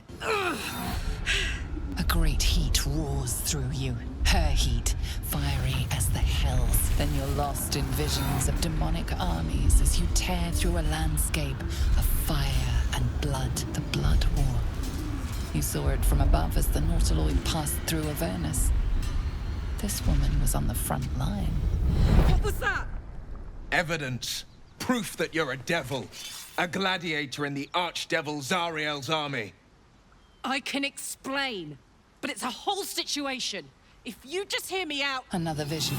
Karlach's blade raised, slicing through devils, Zariel's servants, as her eyes dart around, seeking escape. Her rage and desperation seep into you. She She's a victim of the Blood War, not an agent of it. She's trying to trick us. Don't believe her lies. You saw the truth. I never wanted to serve Zariel. I was enlisted in her army against my will. Forced to fight, and fight I did. When I saw an opportunity to get away, I took it. Finally home. Or near it, anyway. You served her. That's enough to damn you. Will catches his breath and his lips straighten. Sheer dread twists his face. You don't know what you're saying. You're asking me to trust a devil. Listen to sense now. I don't want this to end badly for either of us. You know monsters, right? Better than anyone. Look into my eyes. Can't you see I'm not what you think? Shit. You really are no devil, are you? I've been deceived. Oh, thank the gods. Thought I was gonna have to take your head. You would have died in the attempt. But there have been enough threats today. Truce then, eh? Aye. Truce. I'm Karlach, but you already knew that. First I catch a ride out of Avernus, then I stumble into a friend. Who's the goddess of luck again? I owe her a flower. Now that we're old pals, how would you feel about helping me kill some evil bastards? Little background if your moral compass needs something to point at. You already know I fought in the Blood War. I was good. Really good. It turns out I've got a knack for killing demons. That made me a valuable asset. Zariel, the archdevil herself, made me as her personal attack dog. I played along until I could get the fuck out of there. But devils don't like to lose their assets. Zariel liked it so little. She sent a bunch of goons, so-called paladins of Tyr, to take me back. Problem is, I'm not going. They cornered me outside the toll house just up the hill. Doubt they've gone far after the scorching I gave them. Then we can work on evicting this parasite and take Faerun by the short hairs. Sound good? I like her. She looks like she could throw me over her shoulder and carry me to safety, should the need arise. I'd hug you if it wouldn't scorch your skin off. Whew. I'm getting all het up. Let's make tracks. Please, no more. Leave us in peace and we shall leave you in kind. Cut the crap, Anders. I know what you are. Don't let her hurt us. Please, we just want to go home. There's something in the squint of his eye. You suspect he's lying. Enough! I'll not play pretend anymore. Karlach, you're going home in pieces if needs must. And you'll soon learn what it means to ally yourself with the likes of this garbage. Avernus was never my home. It was my prison. I'm free now. And I'm never going back! Fuck them. Fuck Zariel. I won't go back. I'm never going back. And if any of Mummy's little friends want to pick up where the others left off, they'll find nothing but a pile of ash. Now get out before you get hurt! Now! Isn't it glorious? Karlach's fury is a wonder to behold. Karlach's temper is a sight to behold. She'll need to be careful. That rage will burn her right out.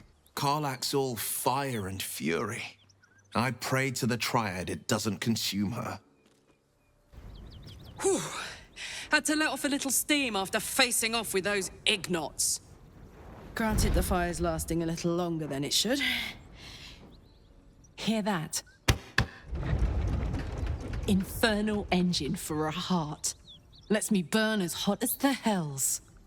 Seems to be running in overdrive since I left Avernus. Won't be seeing my mechanic anytime soon, so I'll just make the most of the extra heat. Just don't get too close till I've found a way to calm it down. Meanwhile, I'll need to find someone who can tune up my engine sooner rather than later. Believe me when I say this thing is hot. The first time I faced down those paladins, they let slip there was an infernal mechanic in the area. A tiefling. He might be able to stabilize things, if I can find him. So, Will, now that we've made peace, how about we get to know each other properly? What's your story? Not so much a story as a pantomime. And I've played my part all too poorly. Go on, Will. We're listening. Who sicked you on me? You're not the only one who's had a villain's knife held to your throat, Karlak. You make it sound like a harvest of devils coming for you, Will. You're closer than you know. One night soon when we make camp, the veil will be lifted, and I'll face my penance. You're not in any danger, I promise. I can't say the same about me.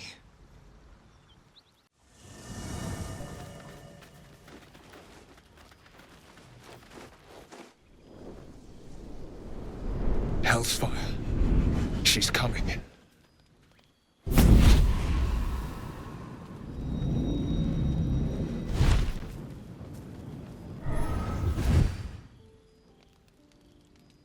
Will, you've been naughty. And you know what happens when you're naughty. Gods damn it. Anyone but her. Will, you absolute stinker. You kept me a secret? Time to let the Hellcat out of the bag. Call me Mizora. I'm Will's patron, the fount of his power. My pet's been unruly, and his leash needs a yank.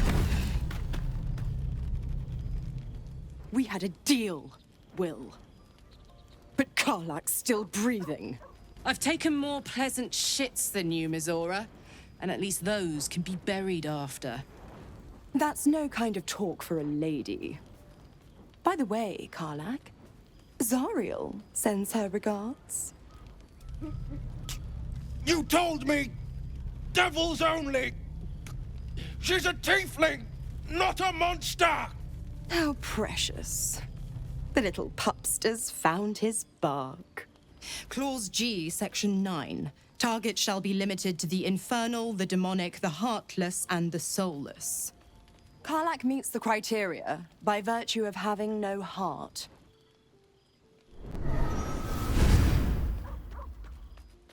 Will burns in the fires of Avernus. The lightning storms of Dis strike his flesh. His soul passes through each layer of the hells, gaining their essence and their torment.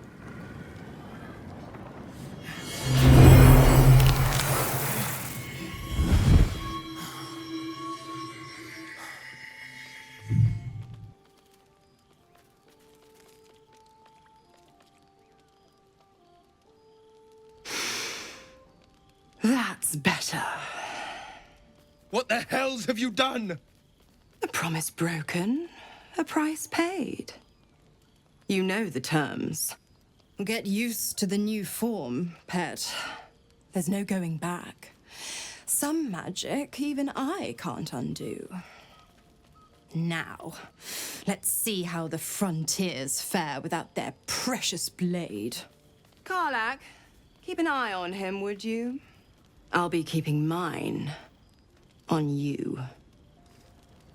Oh, and Will, don't forget, our pact still stands. Ta-ta.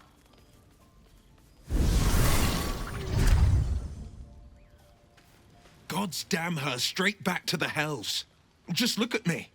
I did what was right, and Mizora made me pay for it. I'd be hunting devils and demons, she said. Traitors and hypocrites, heartless evils of all sorts, but not Zariel's victims.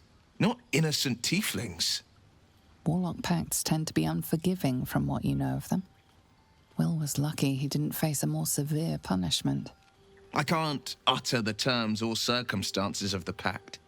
I can tell you most all else, but the pact, I'm forbidden, unless Mizora permits it. But I'll say this. The moment I pacted myself to Mazora, I have not regretted for a heartbeat. It was my proudest deed. It was worth the sacrifice. All I can give you on that is my solemn word. I'll be honest, soldier. I'm reeling. Will hardly knows me, but he chose my life over his. Been a long time since someone stuck their neck out for me like that. So, Will did the right thing, and it earned him a set of horns.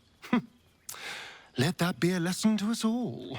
The Blade of Frontiers in the guise of a devil. I'd remark on the irony, but I'd hate to waste the breath. Still, it took guts to defy that petty patron of his. The Blade's sting is real. I can't help feeling Will got off lightly. The wrath of the Hells is second only to the wrath of the heavens. Having a devil in our camp will certainly make things interesting. Tonight, you can't chase the thoughts of that poor girl you killed from your head. You wonder what she looked like as she died. Squirming, skewered in abject agony.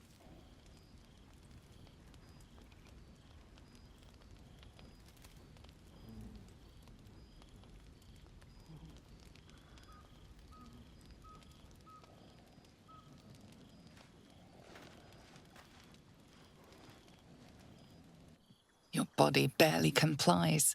You feel such rushes from your thoughts of the dead woman. Why did she die? The mystery gnaws at your pounding heart. Milady?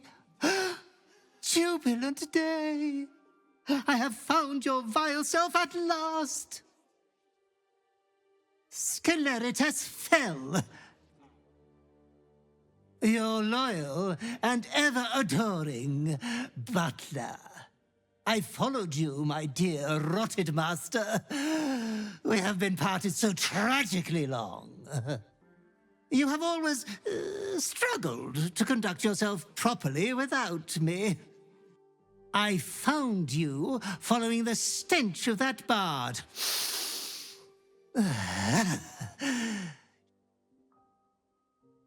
Anyways, I come once again bearing a part of your dreadful inheritance.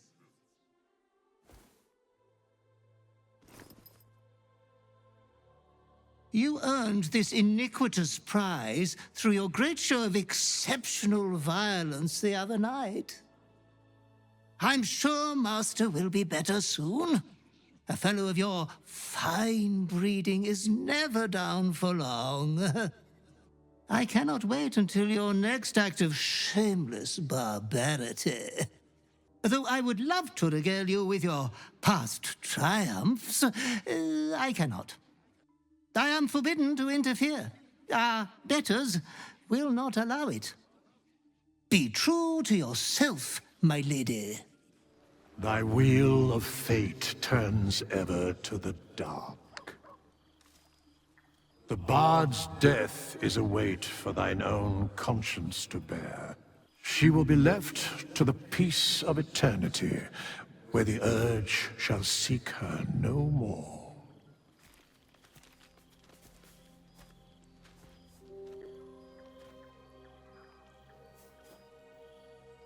The air is heavy. Moisture drips down your forehead. Pain shoots through your fingers.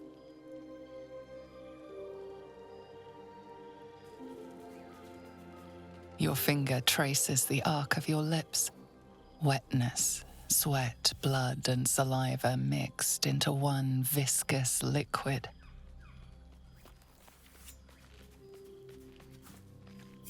Chukil Gate Vlakith Mazathok! Can you feel it crawling through you? Tendrils squirming in your chest, gripping your heart, piercing your belly. Your bones popping, your flesh swelling. I can. I see it in you. I feel it in me. We are lost. I will be quick with my blade. First you, then the others, then myself. Your minds intertwine. You sense a touch of uncertainty, a touch of disgust.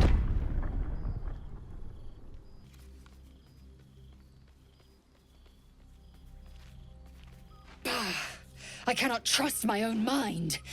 So it seems I must trust yours. I will wait. But know this. I am watching. If the sickness does not pass come dawn, I will end us all.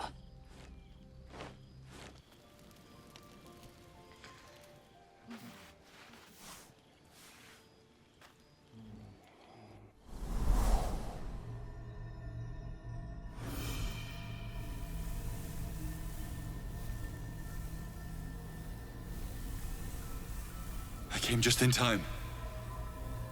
You are transforming.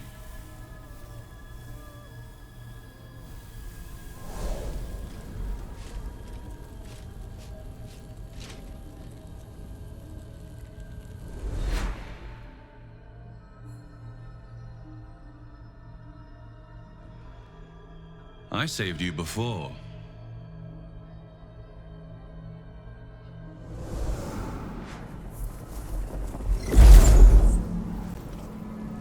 And I'm here to save you again. Don't worry. You will not become a mind flayer. Not while I'm around. I'll protect you.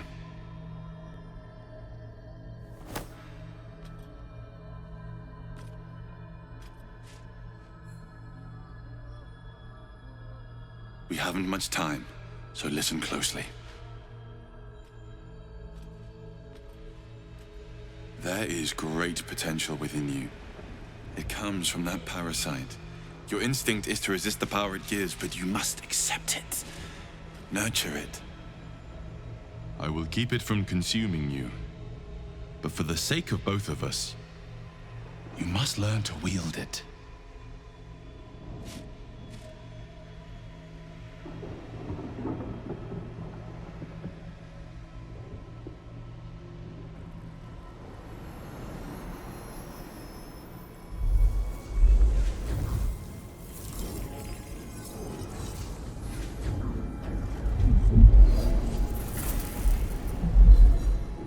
Fight for the fate of Faerun. A fight we are losing. For now. You can change that. But only if you embrace your potential.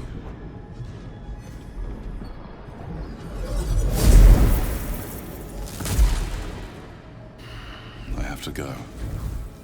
The enemy is closing in. I will be back.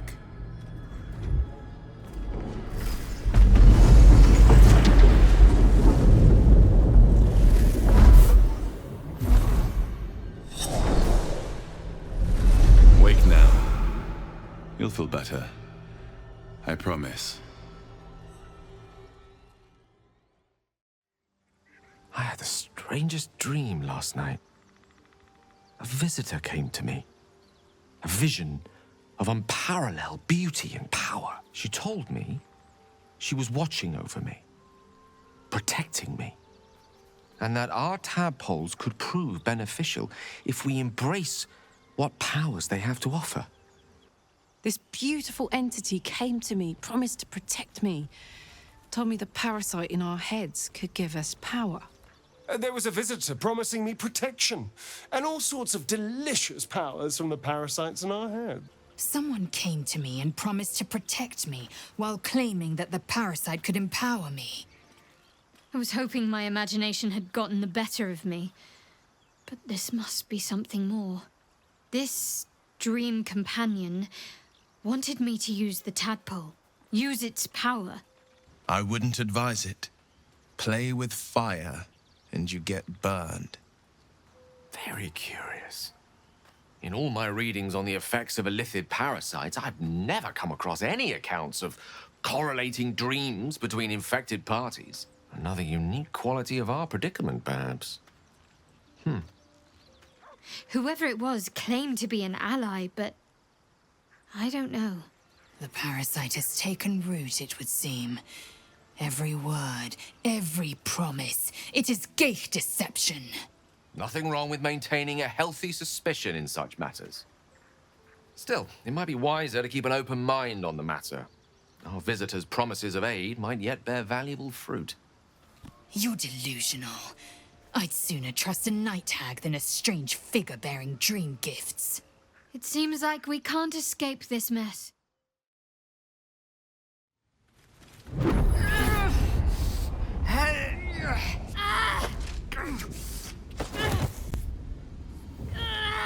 Hear my voice. Obey my command. The voice is irresistible. You recognize the overwhelming authority that you've used on others, only infinitely stronger, and turned against you. Your vision clouds, leaving you in a dark, featureless shadowscape. Nothingness in every direction. Then there are 3 figures before you. An armored male elf, exuding power and command. A handsome younger man with a quick, easy smile. And a pale young woman with even paler eyes. These are my chosen.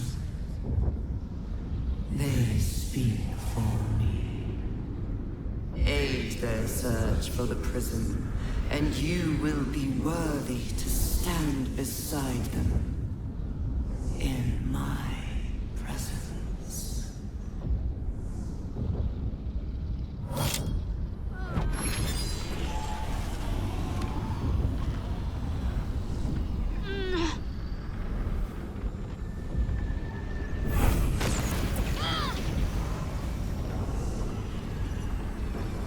You feel energy pulsing from the artifact, lifting the pain from you, pushing the voice away. My power grows. My forces gather.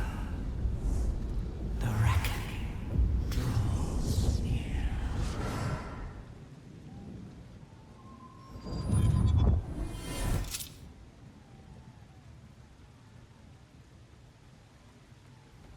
Don't give me that look.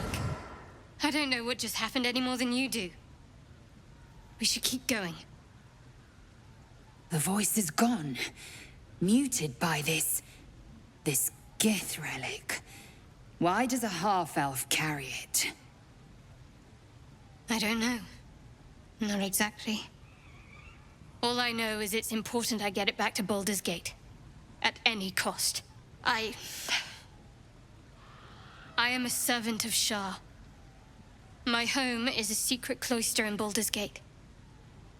I need to bring that artifact back there. No matter what. I can't tell you anymore. This mission required utmost secrecy. We all submitted to having our memories suppressed so that we couldn't betray Shah's confidence. If I reach my contact in the city, I'll have my memories restored. Until then, I have to guard the artifact with my life. There. You have the truth, for all it's worth. Let's continue. You worship Shah? Blimey. She and my beloved Mistra are not exactly friends. There's nothing more I can tell you. All I remember is that I have to get back to my contact in the city. I know those symbols. Githyanki runes. Ancient as Vlaakith herself. You stole that from my people. Yes. And a lot of my people died in the process. I won't fail them.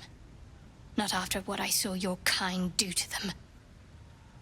A powerful artifact indeed, to have caught the attention of so many. Not least the Absolute itself, the 3 figures in the vision, the Chosen are searching for it. With the cultists' aid, it will not be long before they find it. Before they find you. You have evaded them so far, thanks, it seems, to the artifact itself. But how long can such protection last? Shadowheart has made her position clear. She will see that it is taken to its destination. At any cost. No doubt the Githyanki will seek to reclaim that which is theirs. And you still do not know what it even is.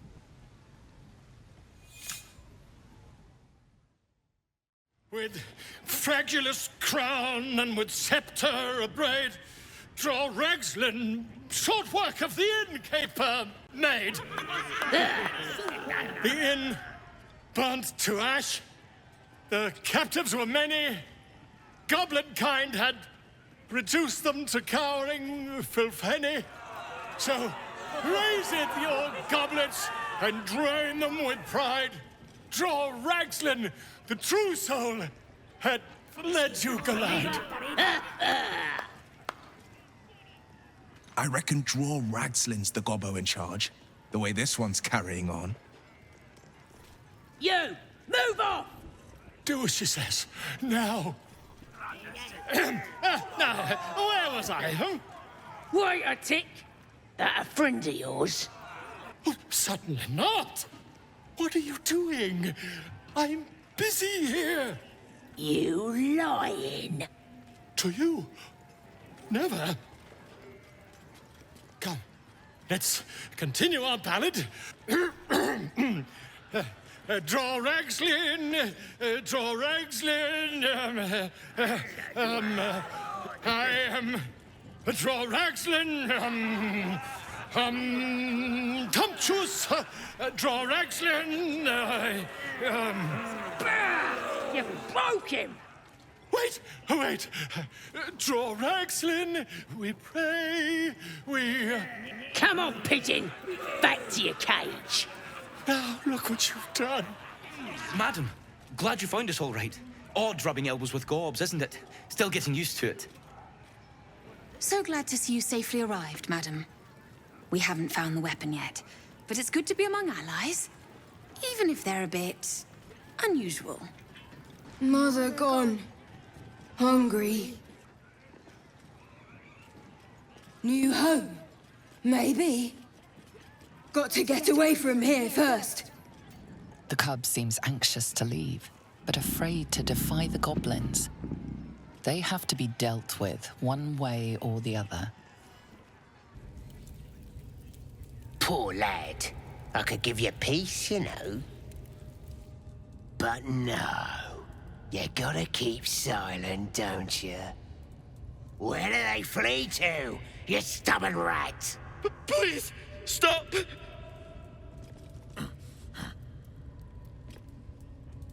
Here to see your friend, have ya?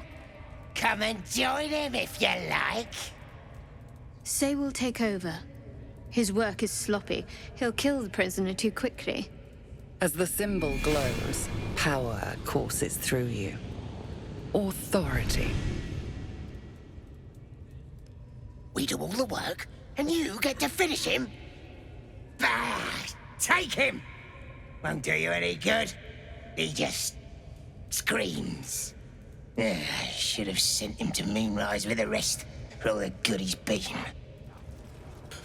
Please, please. Let me out. There's no reason for this. Halsin, I don't know. He changed into a bear, but I lost sight of him. I don't know if he's still alive. That's all I know. Please, get me out of here. The lock clicks and opens.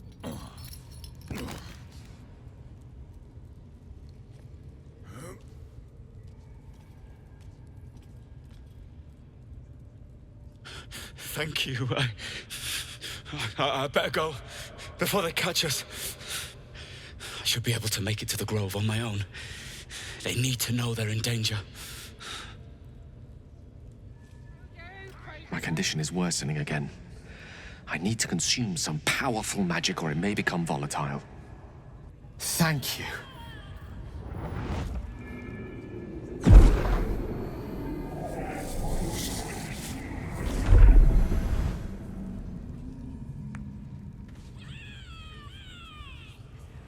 It is a strange experience. Each time anew. Like her. Lost soul is spelunking through the darkness that is me, only to be sacrificed on the dread altar of the heart. Somehow the second artifact hasn't had the effect of the first. It's somewhat relieved the discomfort, but I fear my hunger hasn't quite... The magic isn't having the effect it should have. It's not like the last time, like a rainstorm that quells a forest fire. It merely drizzles. The embers still sizzle. The fire remains undefeated. I'm not certain what's going on, but nothing good. Please, I need to think. I need to retrace my steps to a glade of calm and think. Thank you for the artifact. A great deal of trouble it was, too. A great deal of trouble indeed. You go.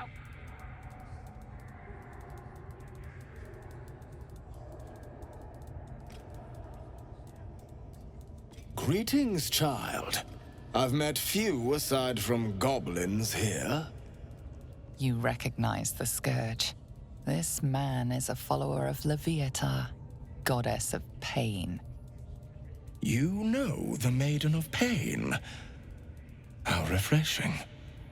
But there is more to us than that. Yes, we worship her through pain, often our own, but it is an intimate and loving thing, one we offer up. If you would permit it, I can show you firsthand.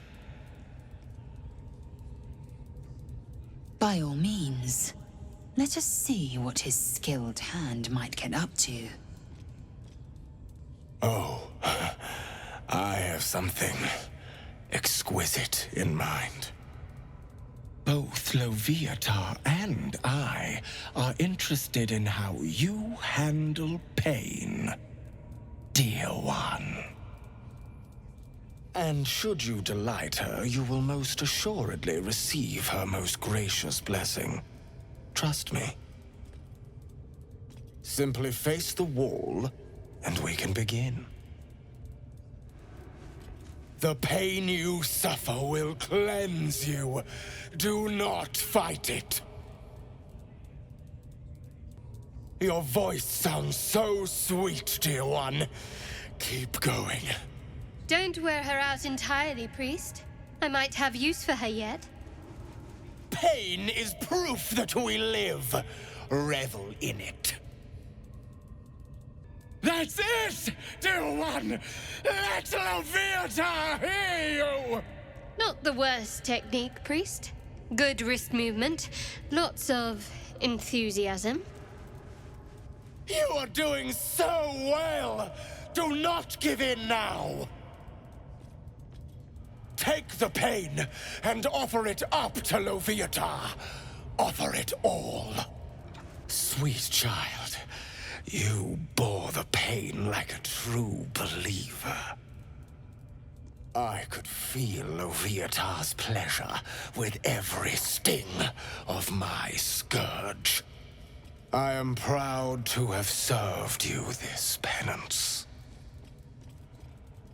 Leviatar herself found your performance inspiring. She has deemed you worthy of her blessing.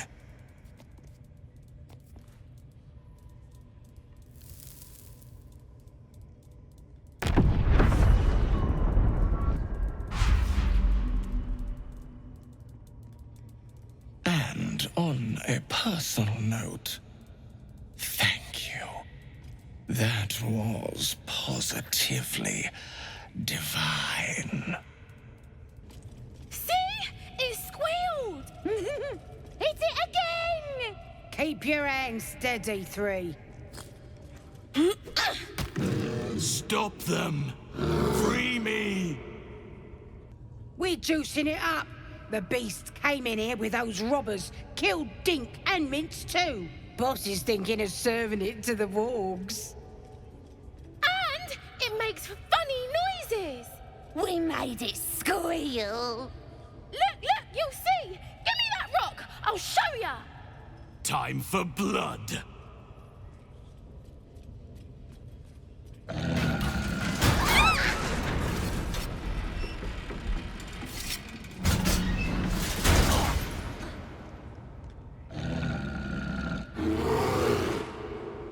Pardon the viscera.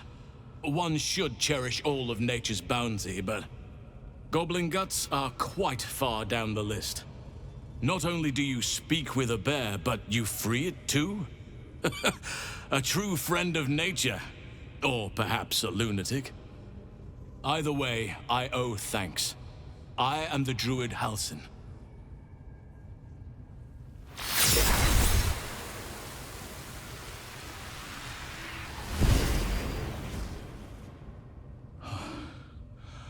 Oak Father preserve you, child. You're infected, aren't you? The Mind Flayer's spawn. But something's different. You're aware of the monster inside you. You don't bow to the Absolute like the true souls do. How is this possible? Let me tell you what I know. I've been studying these parasites for a while now. Ever since I discovered these so-called true souls are infected with them, someone is using very powerful magic to modify these tadpoles. They're using them to exert control over the infected. I'm sorry to say, I can't undo that magic, which means I can't cure you. But that doesn't mean I can't help. I didn't find what I came here for, a way to remove the tadpoles, but I found the next best thing. I found out where they come from. That must be where these enchantments are placed on them. And it's where you'll find your cure. I overheard that the cultists are sending all of their captives to Moonrise Towers. Innocents go in, true souls come out. Given that all of these true souls are infected, it has to be the source for this magic. If you want to find a cure, you must head there and discover how the tadpoles are being manipulated. I've no right to ask more of you, but if you could help me, I'd be free to join your journey to Moonrise. I cannot allow these butchers to threaten my grove. Help me eliminate the Drow Minthara, the Hobgoblin Draw Ragslin, and that perversion of a priestess, Gut. Focus on the leaders. That's all it will take to restore the balance here. Now here's somebody special. The Absolute has touched you, hasn't she? Priestess Gut needs to touch you too. Hold out your arm so I can mark your flesh. Maybe you don't need it. After all, you're special, ain't you? Like me. She probes your mind, tangling your thoughts with hers. A familiar sensation. She too carries a parasite. Darkness seems to swallow the temple, leaving you with a vision of the goblin priestess receiving instruction from a handsome young man, one of the chosen. The vision dissolves away. You stand before the goblin priestess in the temple once again. I feel you in there, digging around. Works both ways. And I saw some weird shadows swimming around in your head just now. Don't want this rabble interfering with true soul business. Let's go to my chapel. Ready to clear your head? The Absolute will protect me. You don't stand a chance. It can enhance you. You can absorb its potential. Open your mind to it. You already know how. Don't worry. You won't come to harm. I'll protect you. Your mind swells as it subsumes everything the tadpole has to offer. Everything it was and everything it was destined to be. Pure potential. Pure power. Good. You have grown your power and improved your chances of survival. So, you've indulged. Just helped yourself to a little more power, I see. And there isn't a tentacle to be seen. Not a bad deal, I'd say. My only complaint is that you didn't want to share. I wouldn't mind indulging myself. I admit, I wasn't keen to be the first to try it, just in case there were any, surprise side effects. But now that we know it's safe, I'm all for experimenting. I'll have a rummage around and help myself in my own good time. Thank you. Your generosity is appreciated. You're scouting party has not returned, and half of the intruders escaped your guards. Sorry, mistress. We mucked up. Until their sanctuary is found, I will take something precious from you every hour that passes. A trinket, a tongue, a limb. Ain't no use without my limbs. The lads'll make the prisoner squeal soon enough, I swear. Silence now, creature, or I will silence you forever.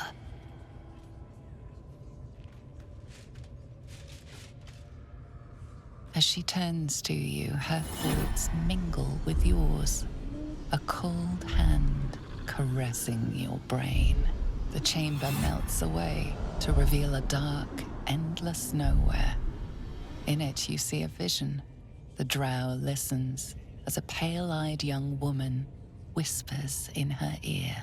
One of those the voice spoke of. One of the chosen. The vision fades away. A true soul? Praise be. Are you here to join my hunt? Worshippers of a false god. Their existence is an insult to the Absolute's claim on this region. There is a weapon the Absolute seeks. I'm sure those wretches have it hidden away there. We will find it amongst the dead and the ashes. Her excitement is palpable. She lingers on thoughts of victory, of unbelievers' blood spilled, and of the weapon. She will seize it, in the Absolute's name. You feel Shadowheart's anxiety. The weapon the Absolute seeks, it's the artifact that she carries. The same one that protected you as you entered the goblin camp. Her mind focuses. The cultists cannot discover that the weapon they seek is within their grasp. The thief, whimpering in our dungeon, tried to flee to their sanctuary. We will continue to remove parts of him until he tells us exactly where it is. He's been resilient, but he'll talk. She is seeking the grove you visited. Already you feel her mind closing around yours. Speak, true soul. The hunt must begin soon. You would dare! Guards, to me! Sugan al Shukok, Otashokek doors! I command you, corpse. Speak. Reveal truth to the Absolute!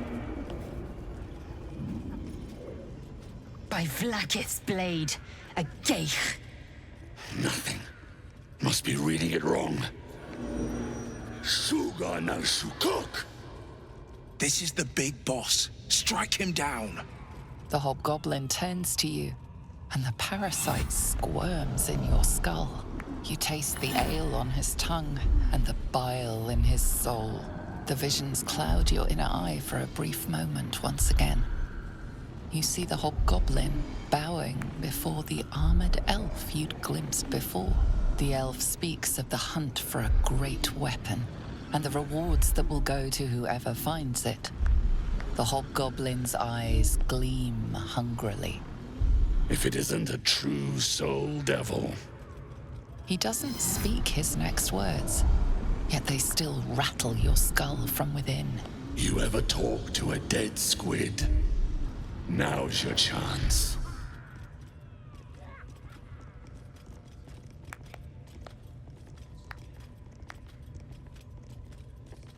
This Mind Flayer's build is smaller, its garb plainer. A fearsome creature even in death, but not the one that tormented you. Yet it too roamed the Nautiloid. It would have seen you, known you. Absolute says the dead squiddy had a weapon. I reckon the killer nabbed it and scooted off to that looter camp. We find who killed it, and we find who took that weapon. So settle in. You choke on black smoke as the hobgoblin bellows his incantation. I command you, corpse. Speak and say sooth. Lucan ok al koldek shulkok hank.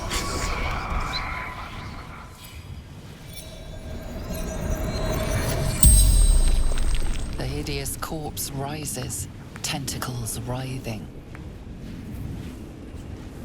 Your heart seizes, and a questioning the creature might recognize you as its killer.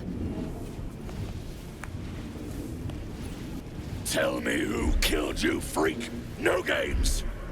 Again, a vision comes to you. A memory seen through the creature's soul-dead eyes. You see a clawed hand opening a holding pod. The murk clears to reveal a face. Yours. That can't be. You're no true soul. Your parasite resists, flailing as you crawl into Ragslin's mind murk. Rage slithers through him, hot and black. It squeezes you, suffocates you. Boys, crush the heretic!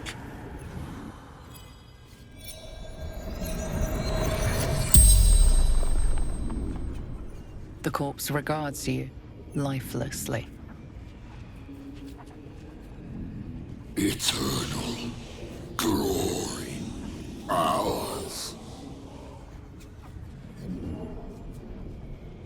Absolute binds obedience. Gone gods. Watching you consume that tadpole was more disgusting than the tadpole itself. Though, I suppose that's not what you wanted to talk about. I think that unknowable powers come with unknowable consequences. I can't say I'm not curious. But once you take an illithid by the talon, there's no telling how deep into the abyss it might drag you.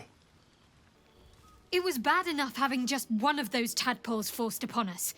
I can scarcely believe you actually inflicted another on yourself. On one hand, they seem useful. But on the other hand, or perhaps tentacle before long, we know where they're coming from and what lies at the end of that path. I never expected ceramorphosis to be tempting. Kincha, no good will come of devouring a ghaik worm, no matter what you might think. Mark my words, this power would be no blessing, but a curse. You might as well ask me to gouge out my eyes for the promise of sight, or slice off my tongue for the promise of taste. Consume all the ghaik tadpoles you wish. I'm not so craven. Come on then, don't leave me in suspense. How are you feeling? No errant tentacles? No sudden cravings for a more cerebral diet? I commend you on your willingness to take such a risk. Now, let's hope your new illithid fuel prowess tipped the balance suitably in our favor. You don't sleep well, flitting between dreams and nightmares. Maybe you wake up because you know something is wrong. Or maybe you just get lucky. Shit. No, it's not what it looks like. I swear. I wasn't going to hurt you. I just needed, well, blood. There, in the dim firelight, you see him for what he really is. A vampire, a slave to sanguine hunger. It's not what you think. I'm not some monster. I feed on animals. Boars, deer, kobolds, whatever I can get. I'm just too slow right now. Too weak. If I just had a little blood, I could think clearer. Fight better. Please. At best, I was sure you'd say no. More likely, you'd ram a stake through my ribs. No. I needed you to trust me. And you can trust me. Do you think you could trust me just a little further? I only need a taste. Of course. Not one drop more. Let's make ourselves comfortable, shall we?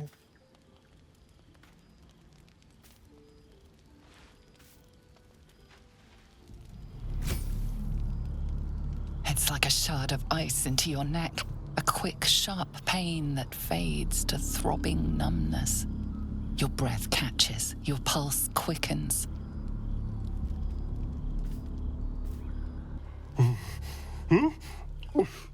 Oh, of course. That was amazing. My mind is finally clear. I feel strong. I feel happy. Now, if you'll excuse me, you're invigorating, but I need something more filling. This is a gift, you know. I won't forget it. You watch as he stalks towards the forest, stronger, more confident, ready to hunt.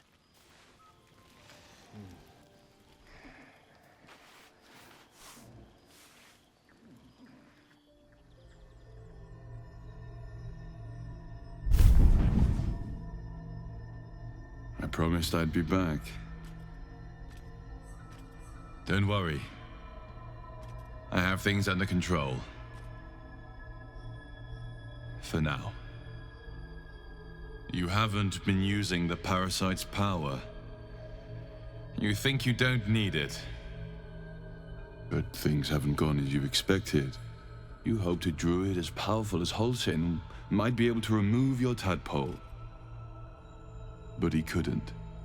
You're desperate to be rid of it. Understandable. But you're looking for solutions in the wrong places. Your parasite is unusual. It is wrapped in magic that prevents its removal. Until the source of the tadpole's magic is destroyed, any attempt to remove it will kill you. You were lucky that Halsin knew this. His instincts are right. The parasites were merely a symptom of a greater sickness in Faerun. These parasites are more than illithid spawn.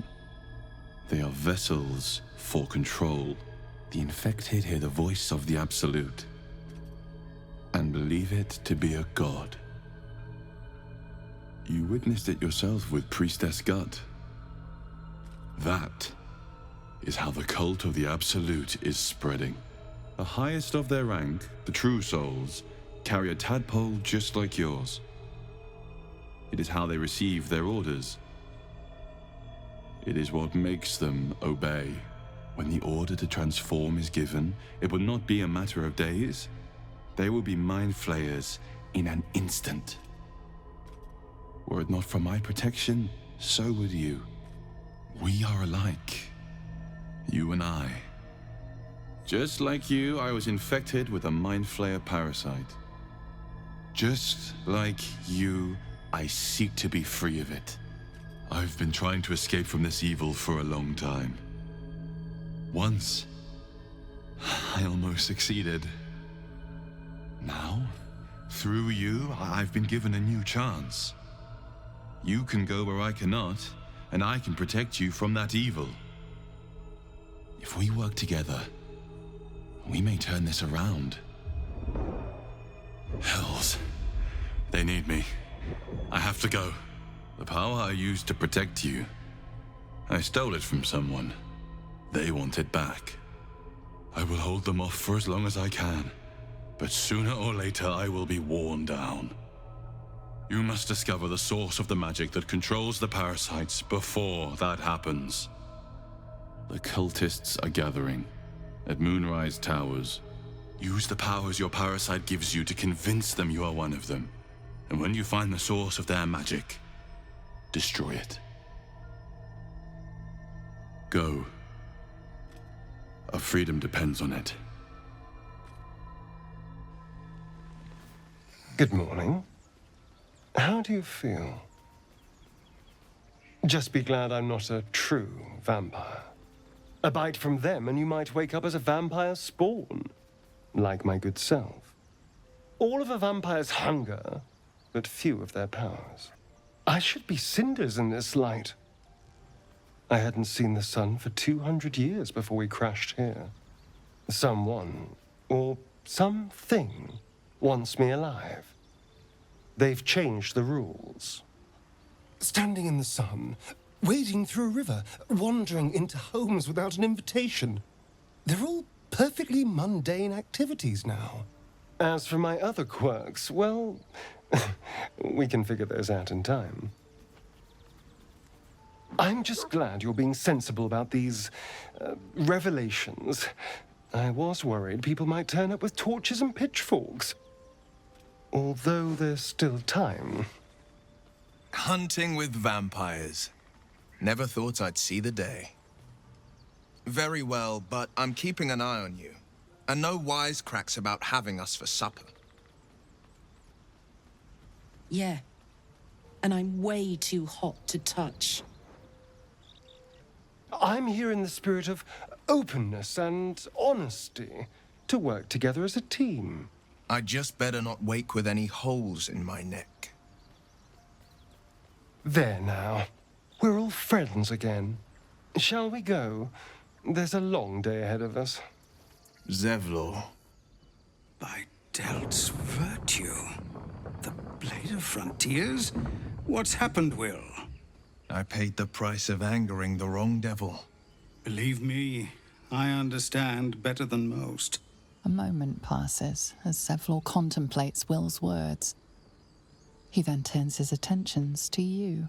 A scout just reported. The goblins' leadership has been decimated. We might escape this place yet. I took a collection from all of us. It isn't much, but you've earned it. It's not enough, but it's all we have. Halsin will likely want to thank you too, mind. He returned just a while ago. I believe he's catching up with Corker. As for us... No armies at our heels. Amazing. We can finally leave. But perhaps we need not speak of farewells. We'll join your camp tonight to celebrate if you'll have us. You do good work. If you can handle more than goblins, might be I'll have use of you in Baldur's Gate. Thought I sensed an infernal around here. But you aren't from Elturel. What's your story? I spent a good bit of time in the Hells. Enlisted against my will by the Archdevil Zariel. Same as you, I suppose, if you're from Elturel. The devils were delighted when your city was swallowed up. I thought they had you for keeps. Glad you got out. I got lucky. It looks like you did too. And... you brought some infernal machinery with you. A little gift from Zariel. Keeps me burning hot. Very hot by the smell of it. Might be burning out a piston ring or leaking oil. Mind if I take a listen? Be my guest. But don't get too close or your eyes will melt shut.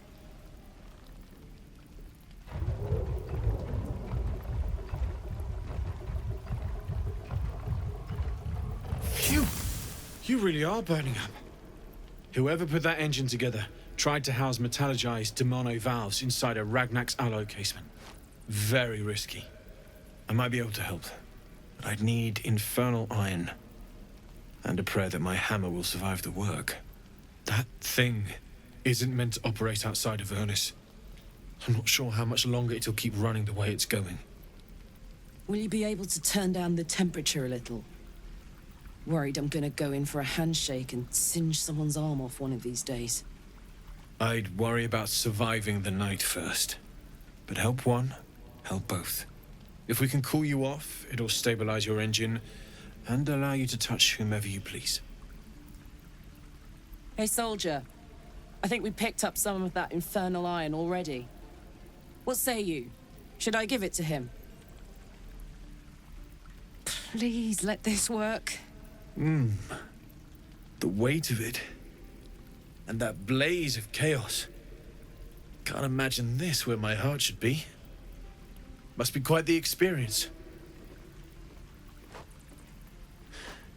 Give me just a moment.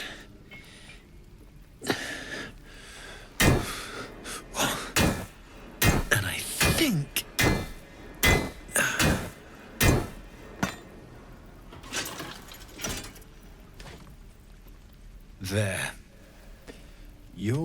have to install it, I'm afraid. I don't think there are thick enough gloves in all the realms to protect from that kind of heat.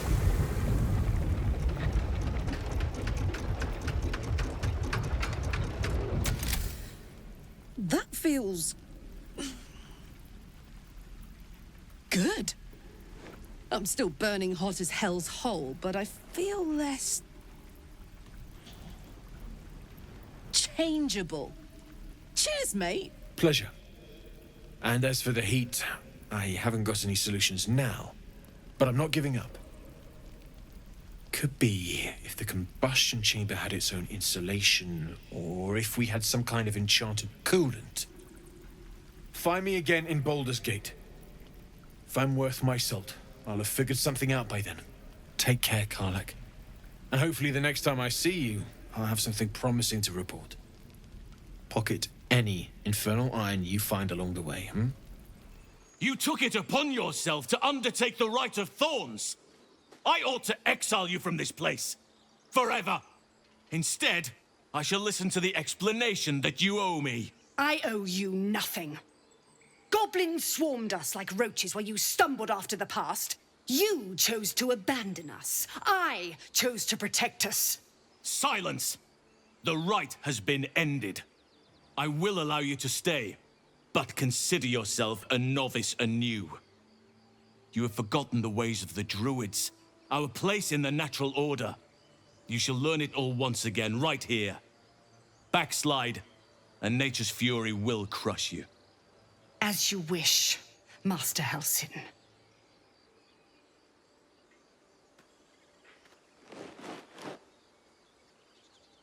A misjudgment. One that should weigh heavily upon her. But the Grove still needs her passion. You will soon see why. But enough of that for now. I owe you my thanks. The Grove stands. Nature prevails. And again, I am in your debt.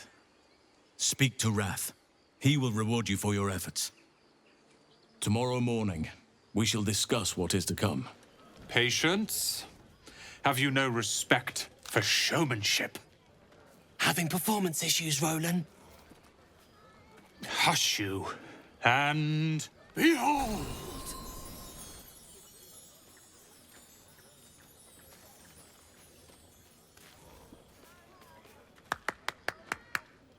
Adoring applause? You're too kind. Remember when he could barely cast that? They grow up so fast. Never have I met such troglodytes. Now, pass the wine. You have no idea how good it feels to see these people smiling. The singing we could probably do without, but even so, thank you. Think of it. No more caves, no more tents, no more running away. We'll be in a city with roads and markets and homes. Sherry! That's infernal for cheers. Or possibly turnip. Hope you're enjoying the night, hero. I certainly am. Cheers to many more like this. I like these people. They're joyful. It's contagious. You came through for us. That's a change from most adults I know. And that sounds like the wine drowning your wits. Go on, enjoy yourself. I've squirreled away a few extra bottles. When the barrel's tapped out, I'll be there to save the night. For a price, of course. Ah, hells. I was hoping you wouldn't notice I was gone. I'm deeply proud of you. A touch less so of myself. In truth, I don't feel in a festive mood, and I didn't want to cast a grey cloud over the night. I'm a devil. I love the people from the Grove, but I unsettle them deep down, as I seem to unsettle everyone nowadays. You don't want a devil at your party. If only half the world had half the heart you do. But, off with you. Some time alone beneath the stars, and I'll be back to my old self. Promise. Still, it's a night to remember. You've made sure of that. You know, I never pictured myself as a hero. Never thought I'd be the one they'd toast for saving so many lives. And now that I'm here...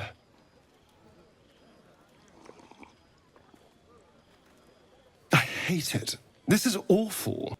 I would have liked more for my trouble than a pat on the head and vinegar for wine.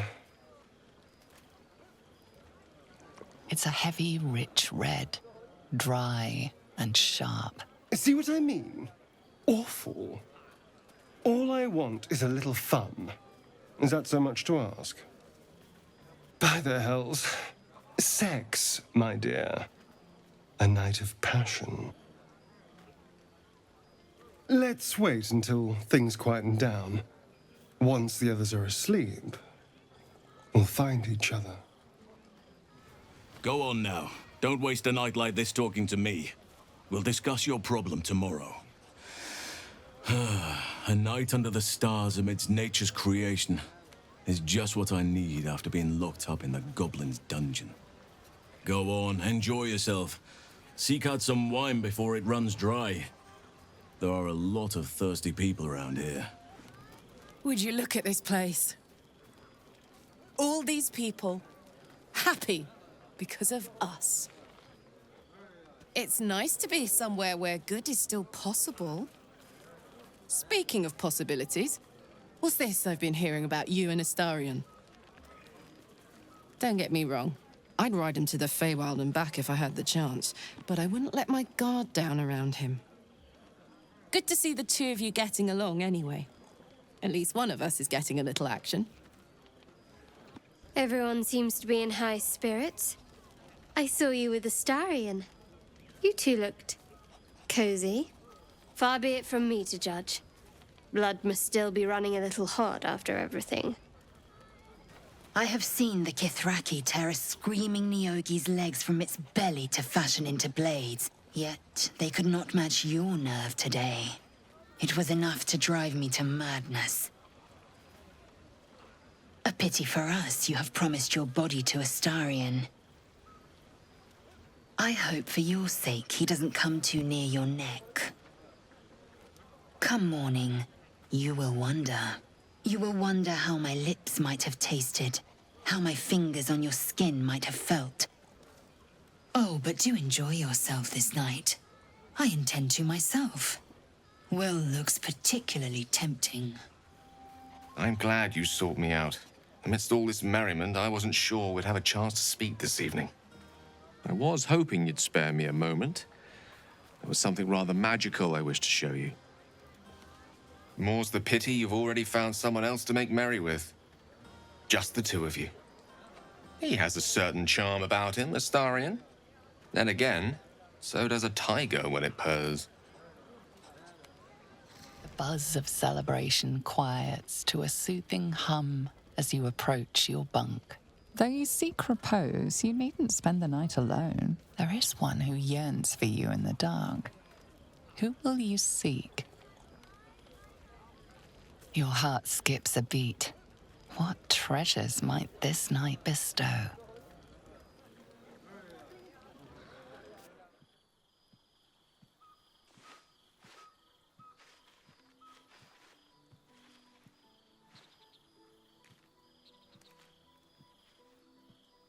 There you are. I've been waiting. Waiting since the moment I set eyes on you. Waiting to have you. You're here. And I don't think you want to talk. I think you want to be known. To be tasted. What do any of us want? Pleasure. Yours. Mine. Our collective ecstasy. That's what you want, isn't it? To lose yourself in me. I thought so.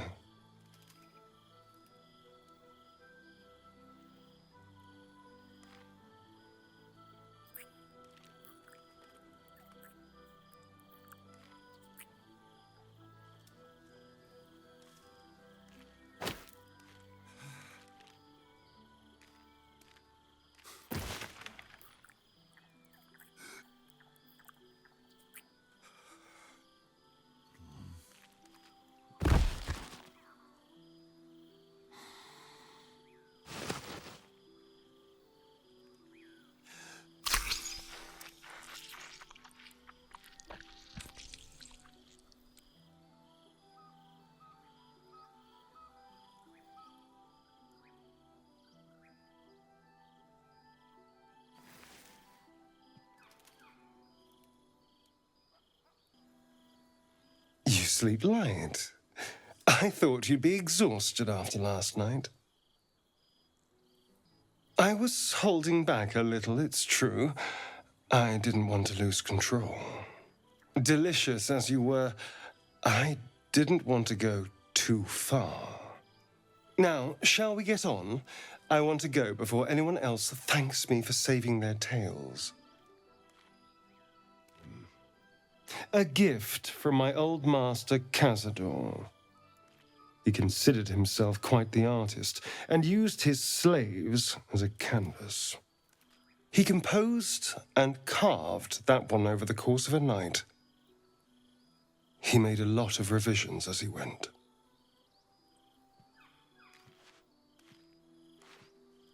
Infernal? Who knows? The bastard was insane. Anyway, enough pillow talk. Let's go before the tieflings drag us into another mess.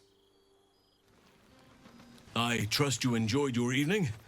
After all your efforts, it was well deserved. It may be some time before you're afforded another such night.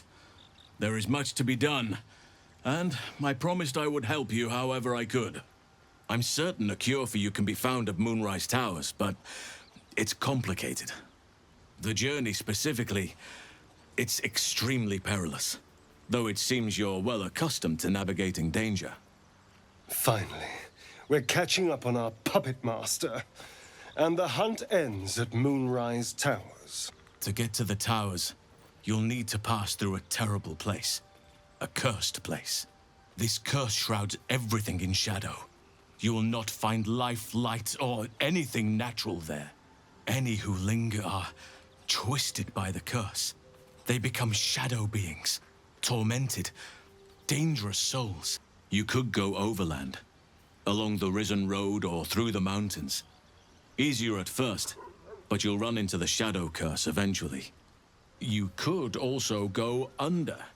There is a tunnel somewhere in the ruined Temple of Selûne. It leads to Moonrise Towers through the Underdark. Long ago, a man called Ketheric Thorm built a secret stronghold deep down there, before rallying a whole army of Dark Justiciars, Shah worshippers. Dark Justiciars. I must see for myself. I would like to join your camp, if you'll allow me. I can offer my skills, my counsel.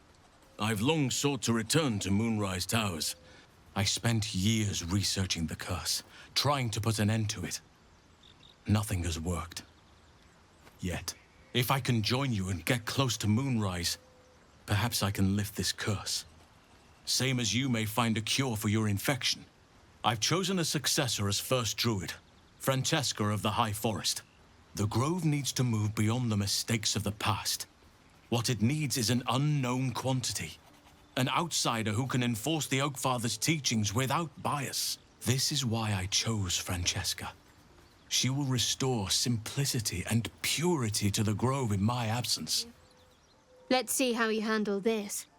I am indeed a disciple of Shah, Mistress of the Night and Lady of Loss. I assume you've heard of her? My Lady Shah is the Night Singer, the patron of darkness and loss. Most fear the dark, like children, because in darkness they see their fears reflected. But Shah teaches us to step beyond fear, beyond loss. In darkness, we do not hide. We act. Pain, hope, the promise of better days. All of these are heavy cloaks that bend our backs and burden our hearts. We shed those cloaks. Before Shah, we stand gloriously naked, beyond the vanities of mortals.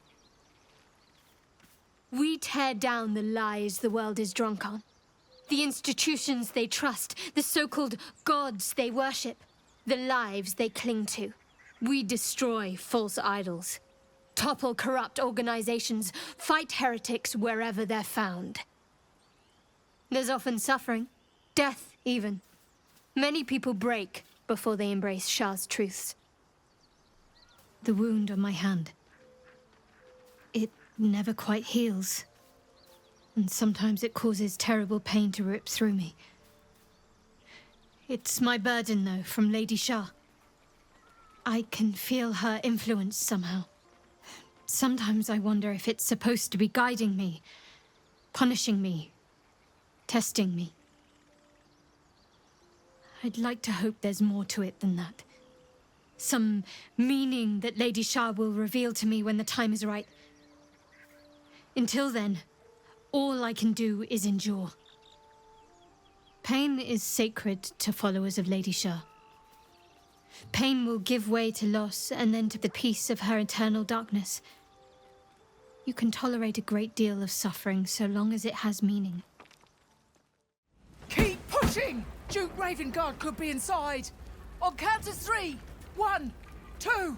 Ravengard? He's here. Yes! Now make yourself useful! Push, damn it! Push!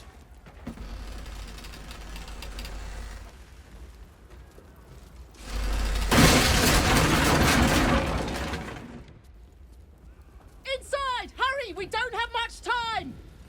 Come! I'm afraid proper thanks must wait. Councillor Floric, are you all right? Will, by the named God, what's become of you? A story best left for calmer days. Now breathe deeply. Are you in pain? Scorched throat. A few hairs singed off. Nothing a bit of time and fresh air can't cure. Gauntlet, a new duty calls. Drow have taken Grand Duke Alder Ravengard westward, if my eyes and ears can be believed. Report to the Manip and send for reinforcements. We must find the Duke. On your command, Councillor. No, it can't be. You mean they've taken my... Yes, Will. The Drow have your father. How can we help? Rescue Ravengard from his Drow captors. Baldur's Gate needs him now more than ever. Trust us to see it through, Councillor. Thank you. When the Grand Duke returns to the city, he'll hail his only son a hero. Floric spoke true. I'm a Grand Duke's son. Well, he's not just any Grand Duke. He's Alder Ravengard, the most influential duke in the city. What makes a Duke of Baldur's Gate so interesting to the Drow? Even the houses of Men's Oberanzen would have little use for my father. No, this is no Drow plot. These absolute nutters, these true souls are behind his abduction. His absence alone will sow chaos in the city. If they were to infect him, he could lead Baldur's Gate to ruin.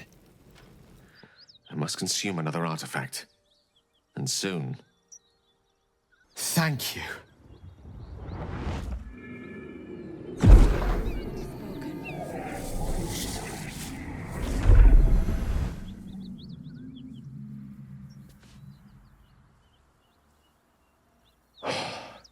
Good gods. It hardly has any effect. Oh, Mistra, have mercy on us all. Listen, I need to speak to you, to all of you.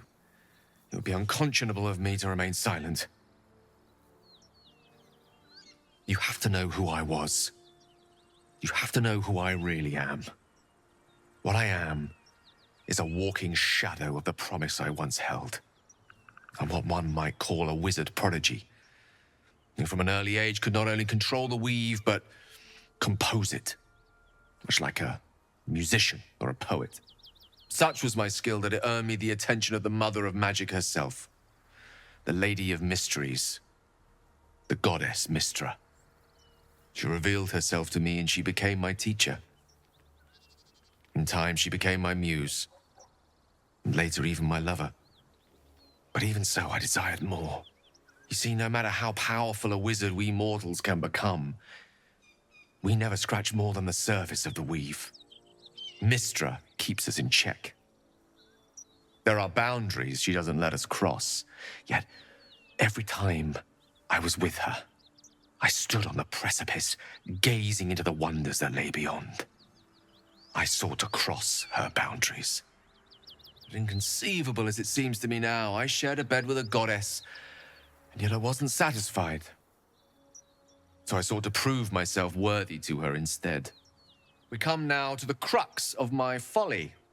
Shall I share the story behind it, or would you rather head straight to its sordid finale? Here goes. Once upon a very long time ago, a mighty lord lived in a tower. A flying tower, to be precise. I'll save his history for another time, but the gist of it is that he sought to usurp the goddess of magic so that he could become a god himself.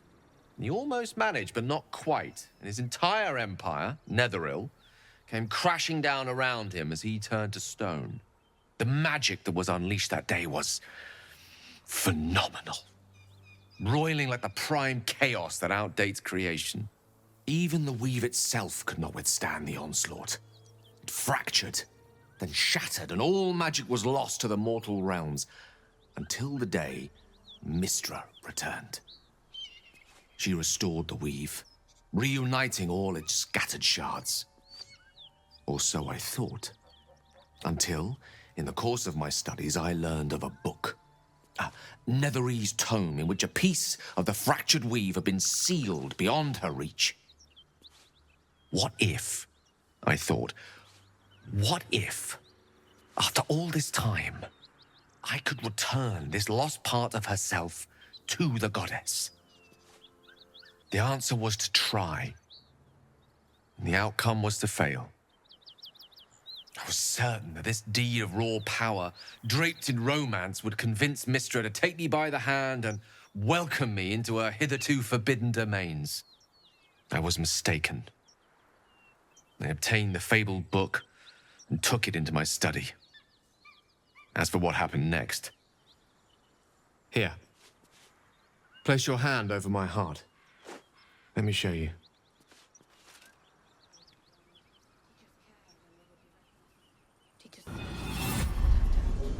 You feel the tadpole quiver as you realize Gale is letting you into the dark.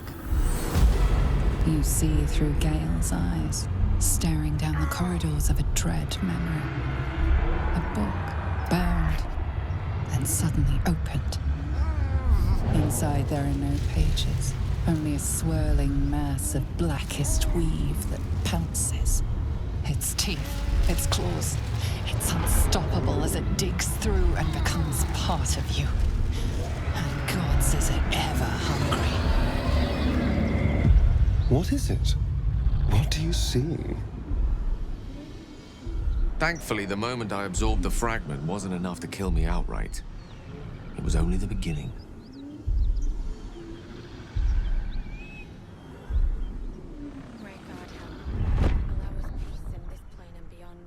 This Netherese blight, this orb, for lack of a better word, is balled up inside my chest. And it needs to be fed. As long as I absorb traces of the weave from potent enough sources, it remains quiet. Were it ever to fully destabilize, however, I will erupt. I don't know the exact magnitude of the eruption, but given my studies of Netherese magic, I'd say even a fragment as small as the one I carry, it'd level a city the size of Waterdeep. You thrice-damned rotten bastard! You've been the greatest threat to our lives all this time! I swear to you I wasn't. But I've no choice but to admit I am now. Perhaps it would be best if I leave and put as much distance between us as I can before the orb erupts. Say the word, and we'll part ways. I understand if you stand against me. I'm humbled if you stand with me. Either way, I will do my best not to let you down. I stand at a precipice, but if you do not give up hope, neither shall I. I'll fight. I'll resist as long as I can. Now, even I am tired of the sound of my own voice. Let us venture forth. What are you doing? Hold up before they see you, Gresham. Look. That lot are swarming all over the bridge. I don't know what they want, but it can't be good. I'm going to find another way around. You ought to do the same. I doubt a fight against them would go your way. Drop your weapons! I'll feed your innards to the ants before I do that, Istik. This is your last chance! No, look up. That was your last chance, Istik. Now burn!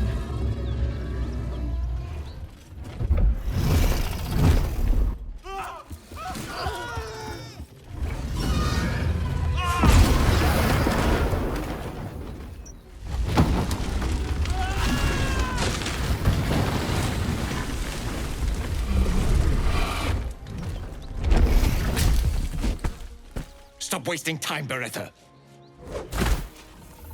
You're not here to play with the locals. Of course, Kithrak. We merely sought to... No excuses. Question, kill, then move on. Find the weapon. Our queen watches us. Fail her at your peril. A red dragon. I envy its knight. Would that I rode such a steed. A crash must be near. Come, my kin await. Rider, my time is short. Lead me to... Shh. Such a familiar tone. Were I not merciful, I would slice the skin clean from your meat. Yet you are not bleeding. For I am nothing if not merciful. Your name, child? Lae'zel. Lae'zel. Proud. Regal, even. You will call me Gestil Kithrak. Voss, Knight Supreme. The Queen's silver, the Queen's sword. I am who you say. A Geich vessel has fallen from the sky, Lae'zel. Thieves aboard have taken a weapon most precious. It is polyhedric in shape and inscribed with the sacred runes of our people. You feel Shadowheart's anxiety. The weapon that Voss seeks is the same one the Absolute's followers are hunting. It's the artifact that she carries. Her mind focuses. The Gith's suspicions cannot be aroused. They cannot discover that the weapon they seek is right within their grasp. Take word to your creche. You are to join our search. Speak up, child. Affirm your mandate. You honor me with this duty, Kithrak. I shall alert my caretaker with haste. The Kithrak nods, content with Lae'zel's answer. You serve your queen well, child. Take your slaves and hunt those who escaped the Geich ship. They must carry the weapon. I fly now to Vlaakith, our undying queen. She will see your faith rewarded in this plane and ours. A current of deception carries Voss's words. Wherever he flies, it is not to Vlaakith. To Danos! To the sky!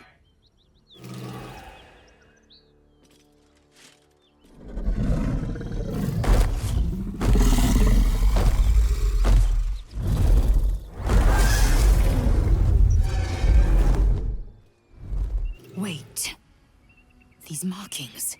Tirsu's script scratched in the ground. A creche must be nested in the temple below. We must go there at once. I have not failed you yet, and I have no intentions of it now. I don't need you to believe me for it to be true. A friendly face. Oh, you are a sweet, sweet blessing, my dear. You know, I've had nothing but trouble all day. I've been accosted, chased, insulted. Look over there. Do you see that wretched little hive? It may look like a peaceful ruined temple, but it is overrun with brutish, stupid, rude Githyanki. Brutish and rude by your wretched standards, but stupid. K'choki. Your charming companion would call it a creche, but it was built on what remained after the Githyanki slaughtered all of the monks. I'd call it a murderous training camp. Acutely observed on both counts. Honestly, I was doing them a favor offering to buy one of their eggs. And how am I repaid? Attacked and run off like some transient. Perhaps you'd be willing to help then, to prove your point. They may have chased me away, but surely the Gith would welcome a person with such sympathetic views to their creche. And once inside, you could simply purloin an egg. Steal one of Gith's own. I will slit your throat for even suggesting it. I'm not talking to you. You'll be well compensated, of course. Just bring me an egg.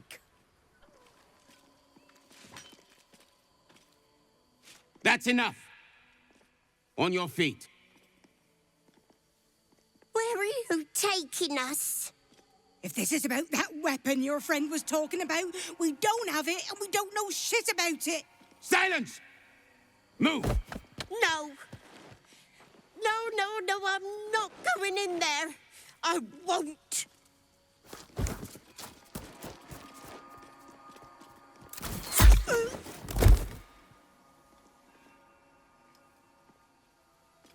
Anyone want to join her? As I thought. Through the doors. Now! The captain is expecting you. Forward, carefully. These cultists have the Kresh on high alert. Sentries to arms! Istik, state your purpose quickly. Stand down, Gish. Is it not Vlaakith's command to welcome her faithful? I expected no visitors, faithful or otherwise. Why have you come? We seek the Zaithisk. Show me the way. You are infected. A gate thrall is something to eradicate, not reason with. The faithful may be purified. This is Vlaakith's protocol. Fine. Let the Gustil carry out your fate. Report to the infirmary at once. And step carefully. Kreshjalak watches you. This imposing portrait depicts a powerful Githyanki warrior, undeniably regal in her mien. Vlaakith herself. She is both the sun that blinds us and the void that contains us. Praise be. In the corner of the painting is a small symbol you can't quite place. You recall stories of a prince riding a comet just like this one. With sudden clarity, you realize it's the symbol of Orpheus, a forgotten hero from the tales of your youth. The sign of Orpheus? Blasphemy! Would I could quarter the Vandal myself. This Githyanki looks different from the others you've seen here. The way her stark white skin stretches over her sharp features gives her a distinctly otherworldly aspect.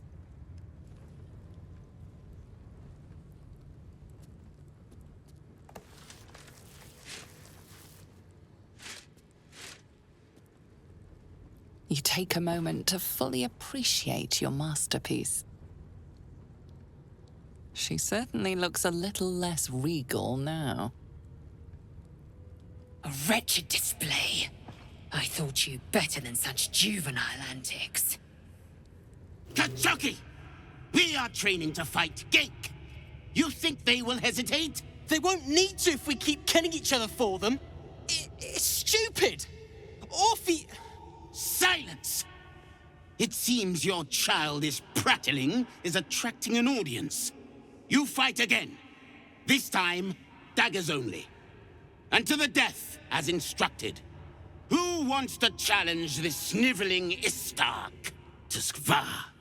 My students do not waste their time fighting such weaklings.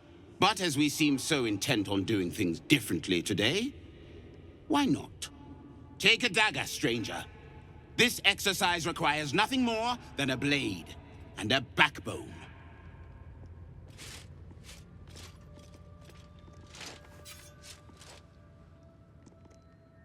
What are you waiting for? Begin! I refuse. There has to be a better way. Gillick. Kill him and put us all out of our misery.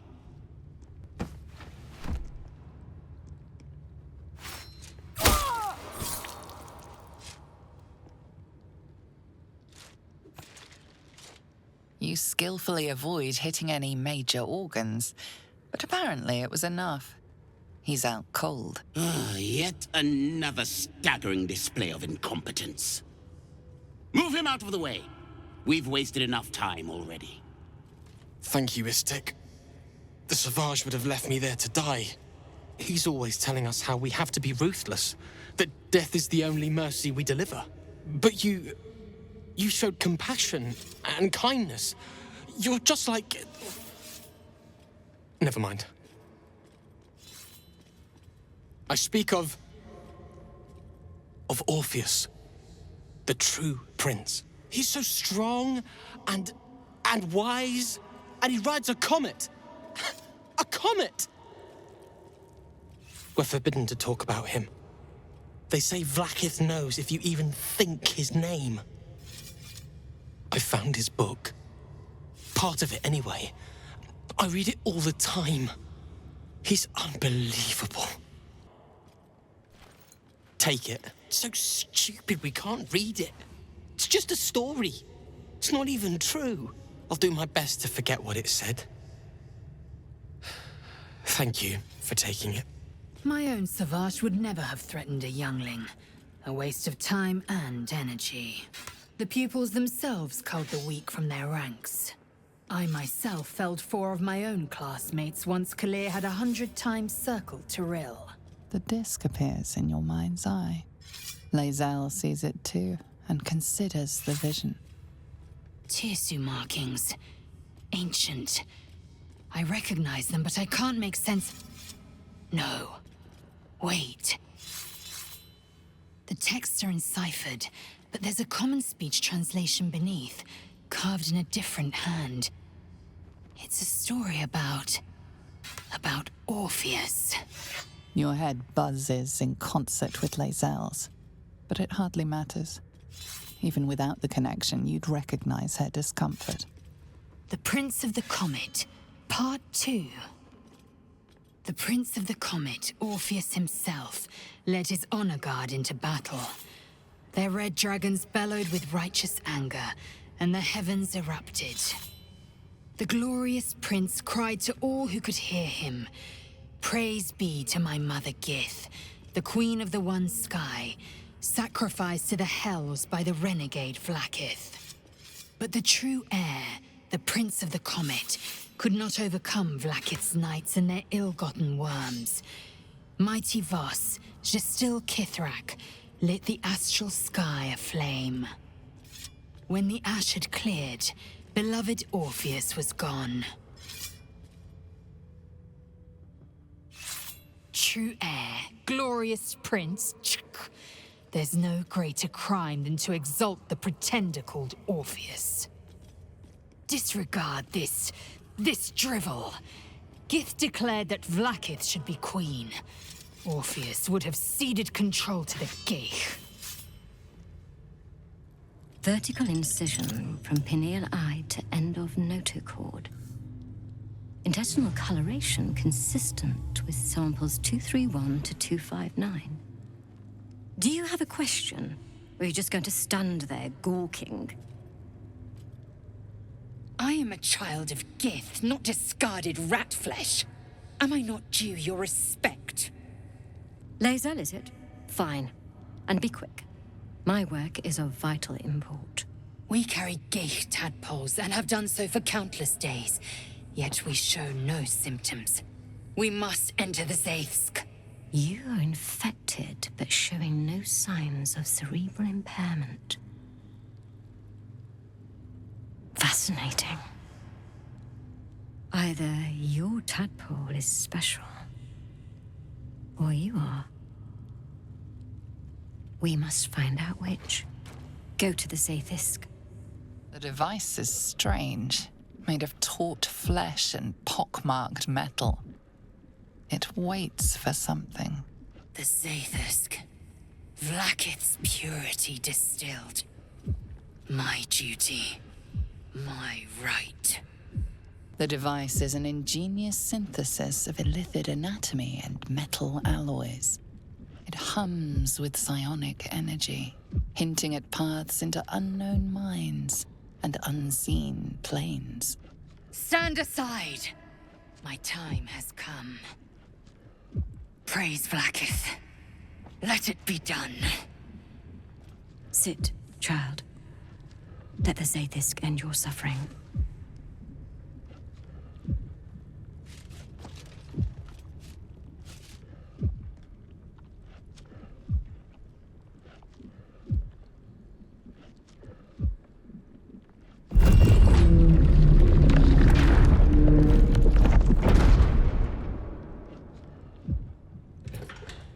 You must focus on the parasite at all times. The Zaithisk will do the rest.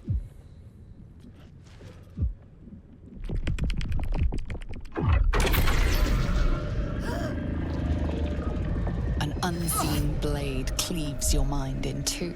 Impossible pain sears your bones and body in concert with Lae'zel's. The Zaithisk's psionic forces batter Lae'zel's thoughts. There is no chance she will survive this unscathed.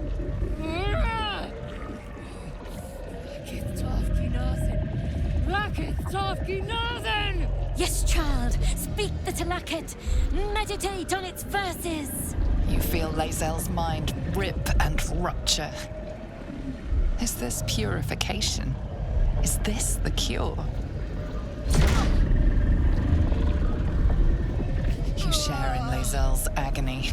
Every cell within her skull bursts into a constellation of fragments, sorted and reassembled. Lae'zel will die if she remains. Yes, child. Jamar, Zala, Vlaakith, call to your queen. My queen! Hear me! That thing's killing her. Your vision narrows. You sense myriad specters of Githyanki past. This is their fate. This is their anguish. Lae'zel's life is laid bare among those that came before. Her thoughts are turned to silver thread and relayed to the astral sea. The voices of the dead cry out as one. The Zaithisk collects memories from the infected and executes them. It is not for curing. It's for killing. What? Subscribe!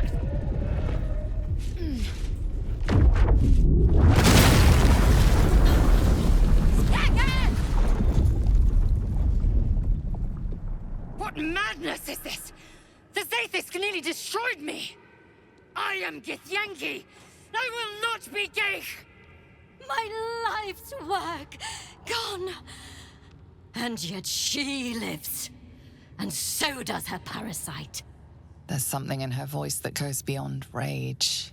Curiosity, perhaps, or regret. The Zaithisk does not fail. The only variable in this experience was you and your parasite. And I will uncover how this happened. Wait here. I will gather my tools. I followed protocol. I kept to my faith. Yet the Zaithisk might have killed me. The Gustil tampered with it. Traitor. And there may be more still. This must be why the Inquisitors come. A deception. Proof of the Doctor's manipulations. The Queen does not mislead Gith's children. An Istik in my creche. You are one of the mercenaries sent to bring the weapon. The Istik is with me, honored Kithrak. So noted. But my question goes unanswered. Do you bring the weapon? Don't tell her anything. It is small, angular, metal, adorned with Tirsu script. Stolen by true soul heretics. You sense Shadowheart's worry. This weapon sounds like the artifact you carry. What was that look? You know something. Give it to me. No. No!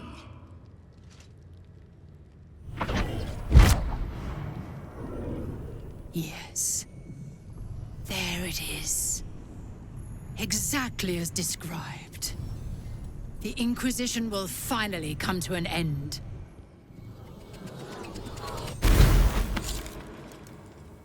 Skva! Trickery? Heresy? How did you... You manipulate it when I cannot? It appears you have been chosen, Istik. You are lucky. It is not for me to question why. Go, seek the Inquisitor below, and take the cursed thing with you. My Arden spoke of one of our kin that escaped a crashing Geik slave vessel. Right. Vlaakith's justice in flesh. You have accomplished much, child. I am pleased to finally meet you. I heard there is so much goblin blood on your hands that it soaks their children's nightmares. To business. I suspect you plucked something precious from the Geik ship. Something that belongs to us. The weapon. Give it to me. Don't do it. The weapon is how I protect you. Do it. Do not disobey the Inquisitor. Suffice to say, my queen wants it. But know that you will have been instrumental in stopping the grand design. The restoration of the Illithid Empire, which spanned the entirety of the multiverse. For centuries, their elder brains sought to bring back their dominion. Every plot they hatched, we stopped. But now they are close to succeeding. Never before could they pause ceremorphosis. Never before could they let the infections spread undetected. You saw the thralls gathered on the Geik ship. Imagine that everywhere. Wants, needs, choice. All would cease to be. Everything rendered unto the Geik. So, the weapon. Please. Don't give it to him. No. So it is found.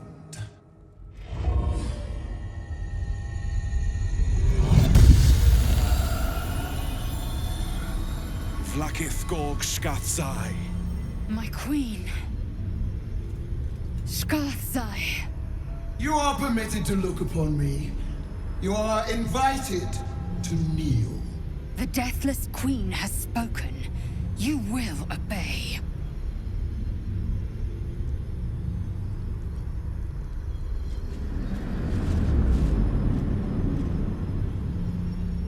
These attendants you keep, you taught them well, my child.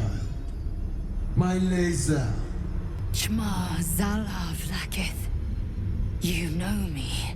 Erlon of Kalir speaks most highly, as did Alchaya before. You seek purity. I may yet grant it.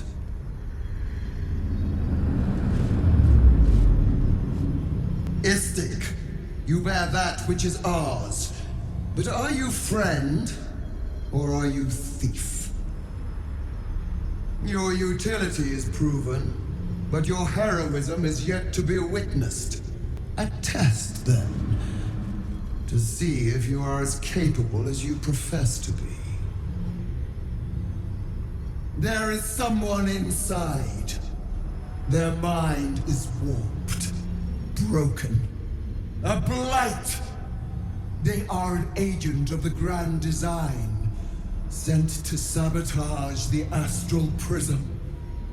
Our last defense against the return of the Illithid Empire. As long as they live, the prism is compromised. Be wary of the creature's lying tongue. Cut it out if you must. Wargas, they are not to leave until it is done. As you say, my queen. Chma Zala Vlaakith. We will not waste a second.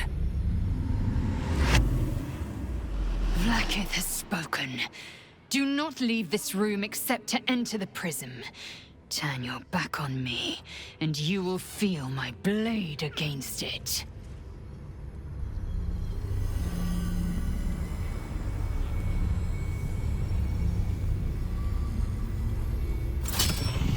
Heat pulses out of the the astral prism as it begins to flower.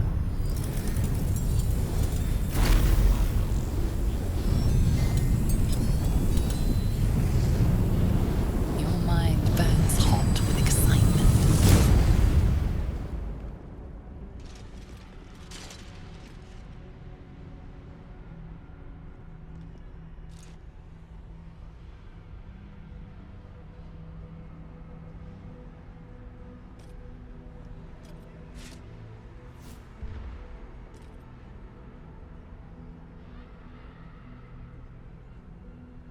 A timeless space, bounded, compressed in a fold. A pocket of astral plane.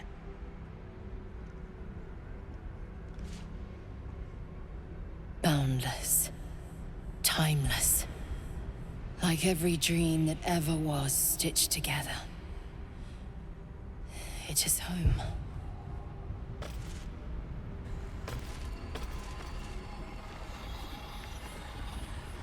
So you came, in spite of all my warnings.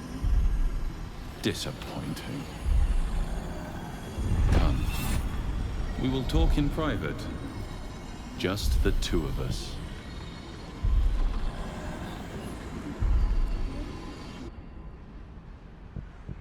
I may have made a mistake trusting you. I told you to stay away from the Githyanki. But you just couldn't help yourself. Could you?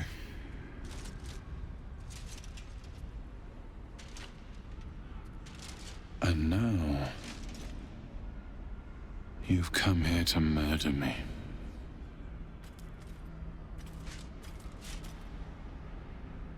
I told you I stole the artifact from someone. Well, I stole it from Vlaakith.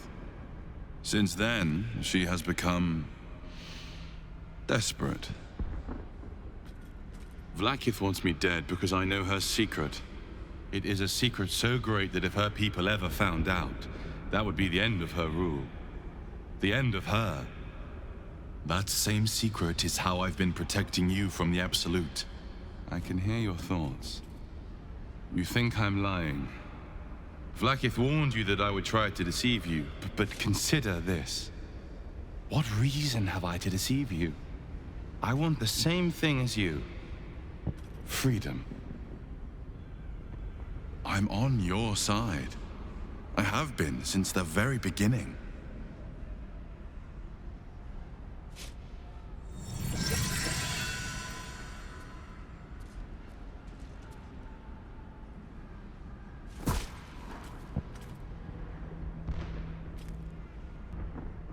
It seems I was right to put my faith in you after all. Thank you. Vlaakith will be furious, to make no mention of your Githyanki companion. The Lich Queen fears nothing more than the loss of her empire. The knowledge I have of her deception will bring that about. Vlaakith is lying to the Githyanki. They believe she knows how their beloved Mother Gith defeated the Mind Flayer Empire. But she does not. If the Illithids would ever rise to power again, she would be incapable of stopping them. And if her people found out about her impotence, there would be mutiny, revolution, the end of her rule. But that very power, the power to resist Illithid control, which Vlaakith only pretends to know, is how I've been protecting you. I suppose she hoped to extract it from my corpse. Since you spared me that fate, she will come for you. I have delayed long enough. The next attack is overdue, and I can't risk you being caught in the middle of it. I need you out there, searching for the Absolute. You are on the right path, to Moonrise Towers. Return to it. Be warned, the Inquisitor awaits your return from this place with orders to kill you. No doubt the rest of the Kresh will join him. Good luck. Speak. Have you killed my queen's enemy? Your mind tingles. Lizelle seeks entrance. Your thoughts become one. She sees the truth of your confrontation in an instant. Vlaakith Tafkinazin.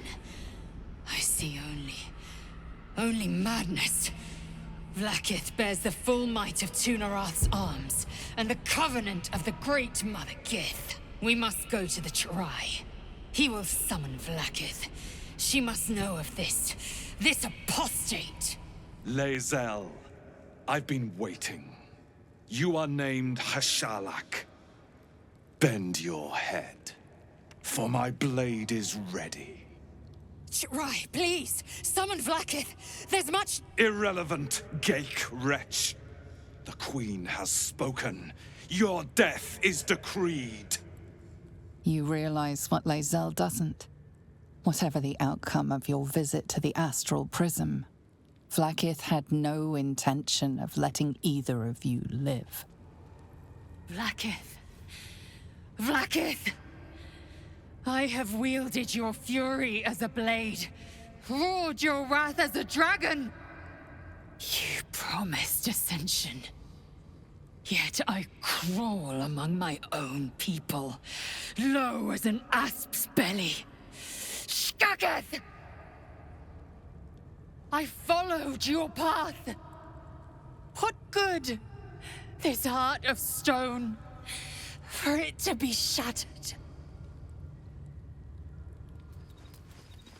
Walking freely out of a Githyanki creche. A miracle if ever I've seen one. And trust me, I've seen quite a few.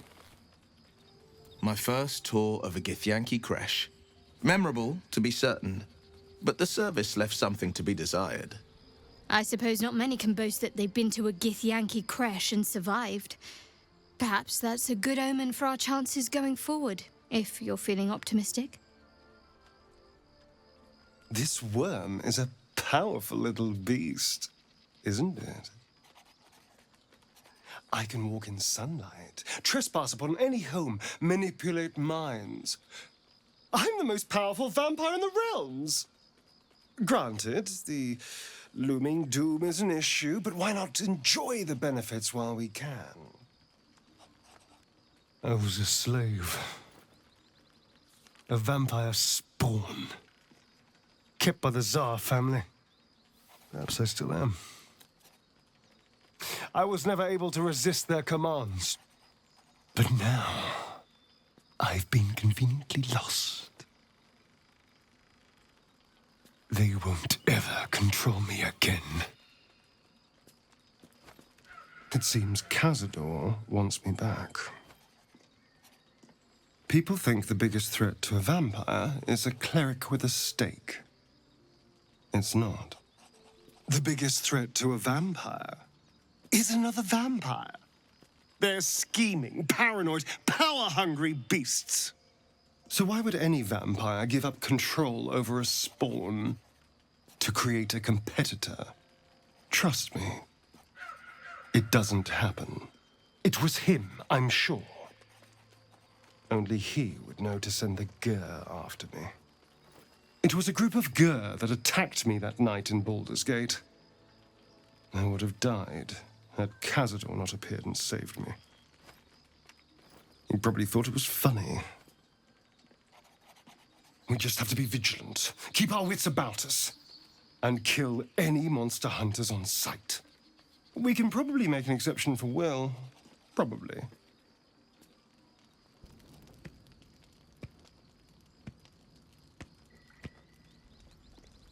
Food hungry.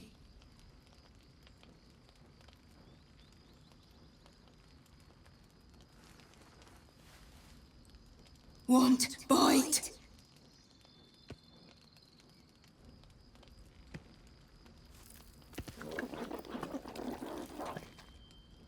Food. Eat more. Careful.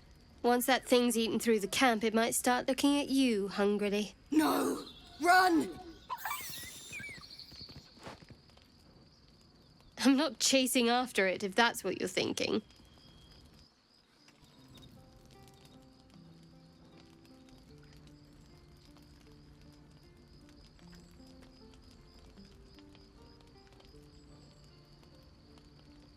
Supreme Kithrak, has Vlaakith sent you to slay me with your own blade?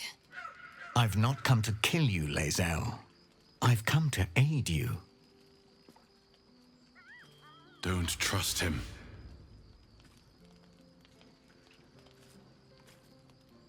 Skakek Kier Gith Shabeleth. My blade rests.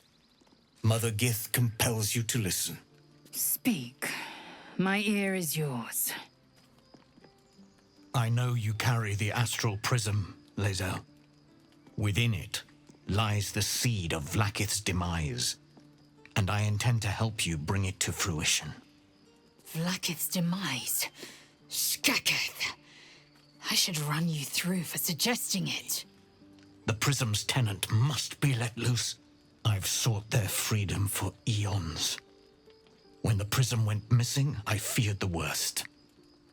Instead, you've granted the opportunity I've so long awaited. All that remains is the key that unchains them. And I've found someone who I believe can provide it. Bring the prism to Baldur's Gate. I'll be waiting in a taproom called Shares's Caress. That is where we decide the fate of my people. Lae'zel, together we will break our chains and be Vlaakith's slaves no longer. I am no slave, just still Kithrak. The Undying Queen is my freedom. It is she who will purify me, and she who will ascend me.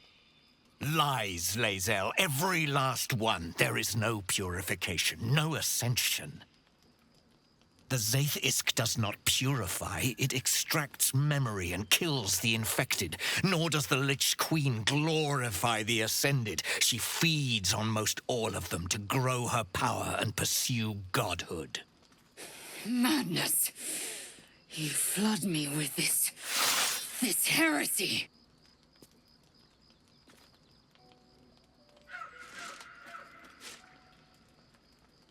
I served Vlaakith the whole of my life. Learned her words, fought her battles, yet she names me her Sharlak. Your words carry truth. I will meet you in Baldur's Gate. Do not make me regret it.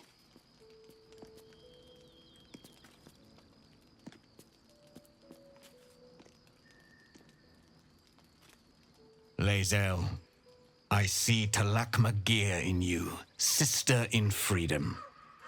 Together we will be our people's light.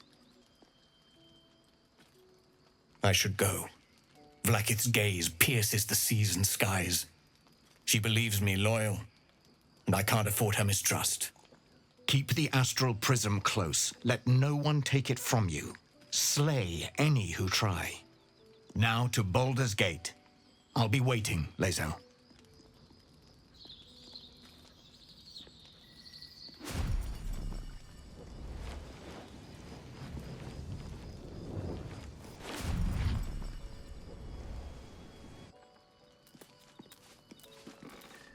Vlaakith Kosivim Chrath Crashet.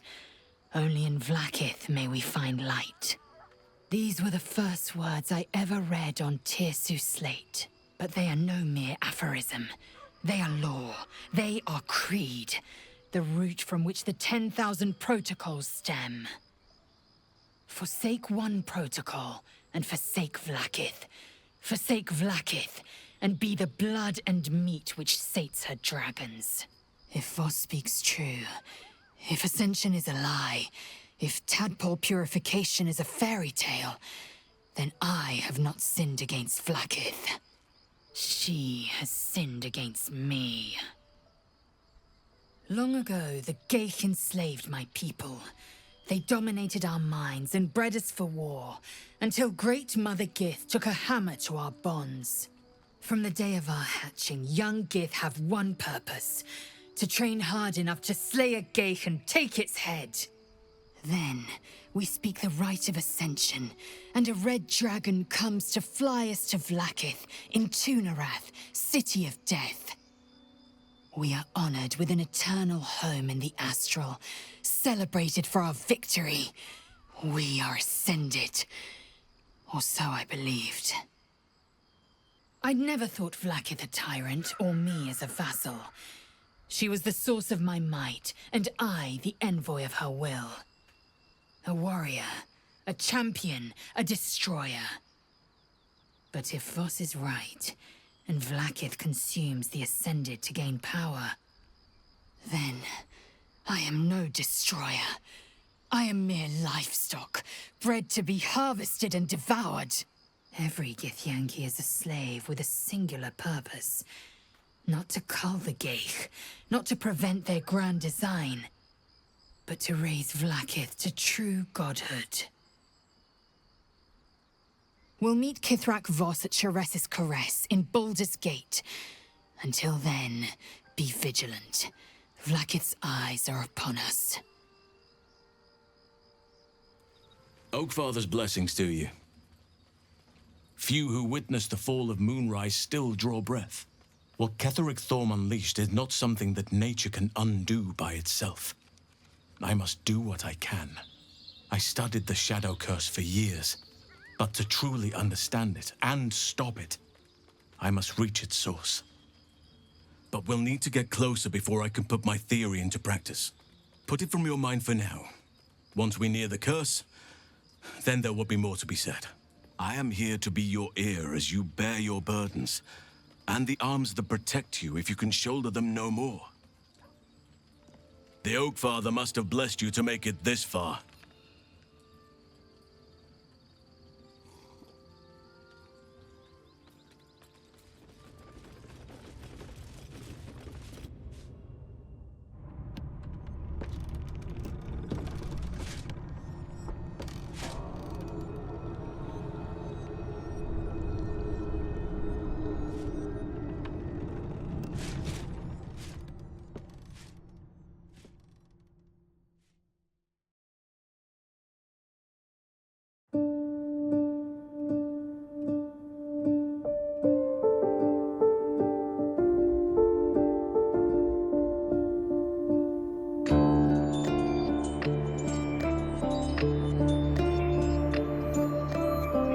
I feel your breath upon my neck, a soft caress as cold as death.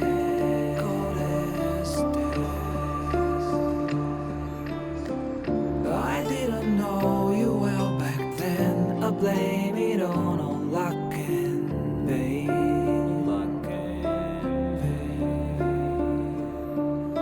Your blood like wine, I want it in. Oh darling, get me drunk and make me feel it's not my fault, I'm not to blame. These ain't my sins, I broke my chains. There's more to do and I still want to live.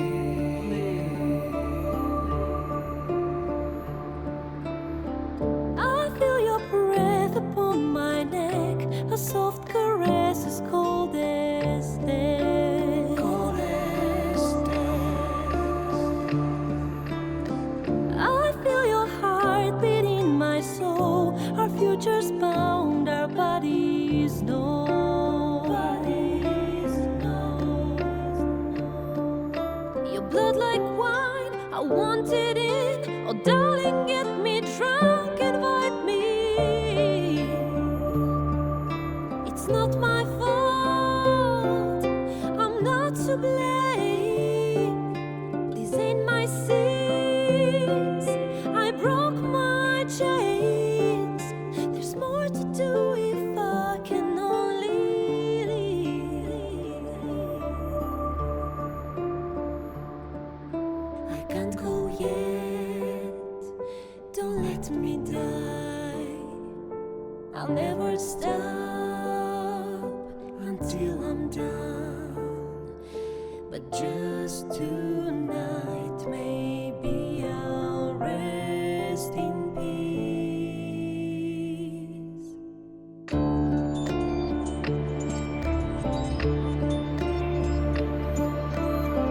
I feel your breath upon my neck, a soft caress as cold as death.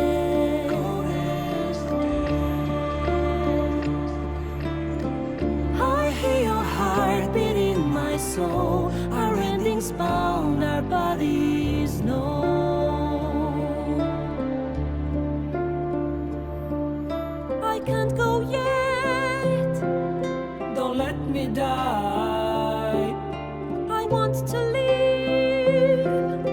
my only one.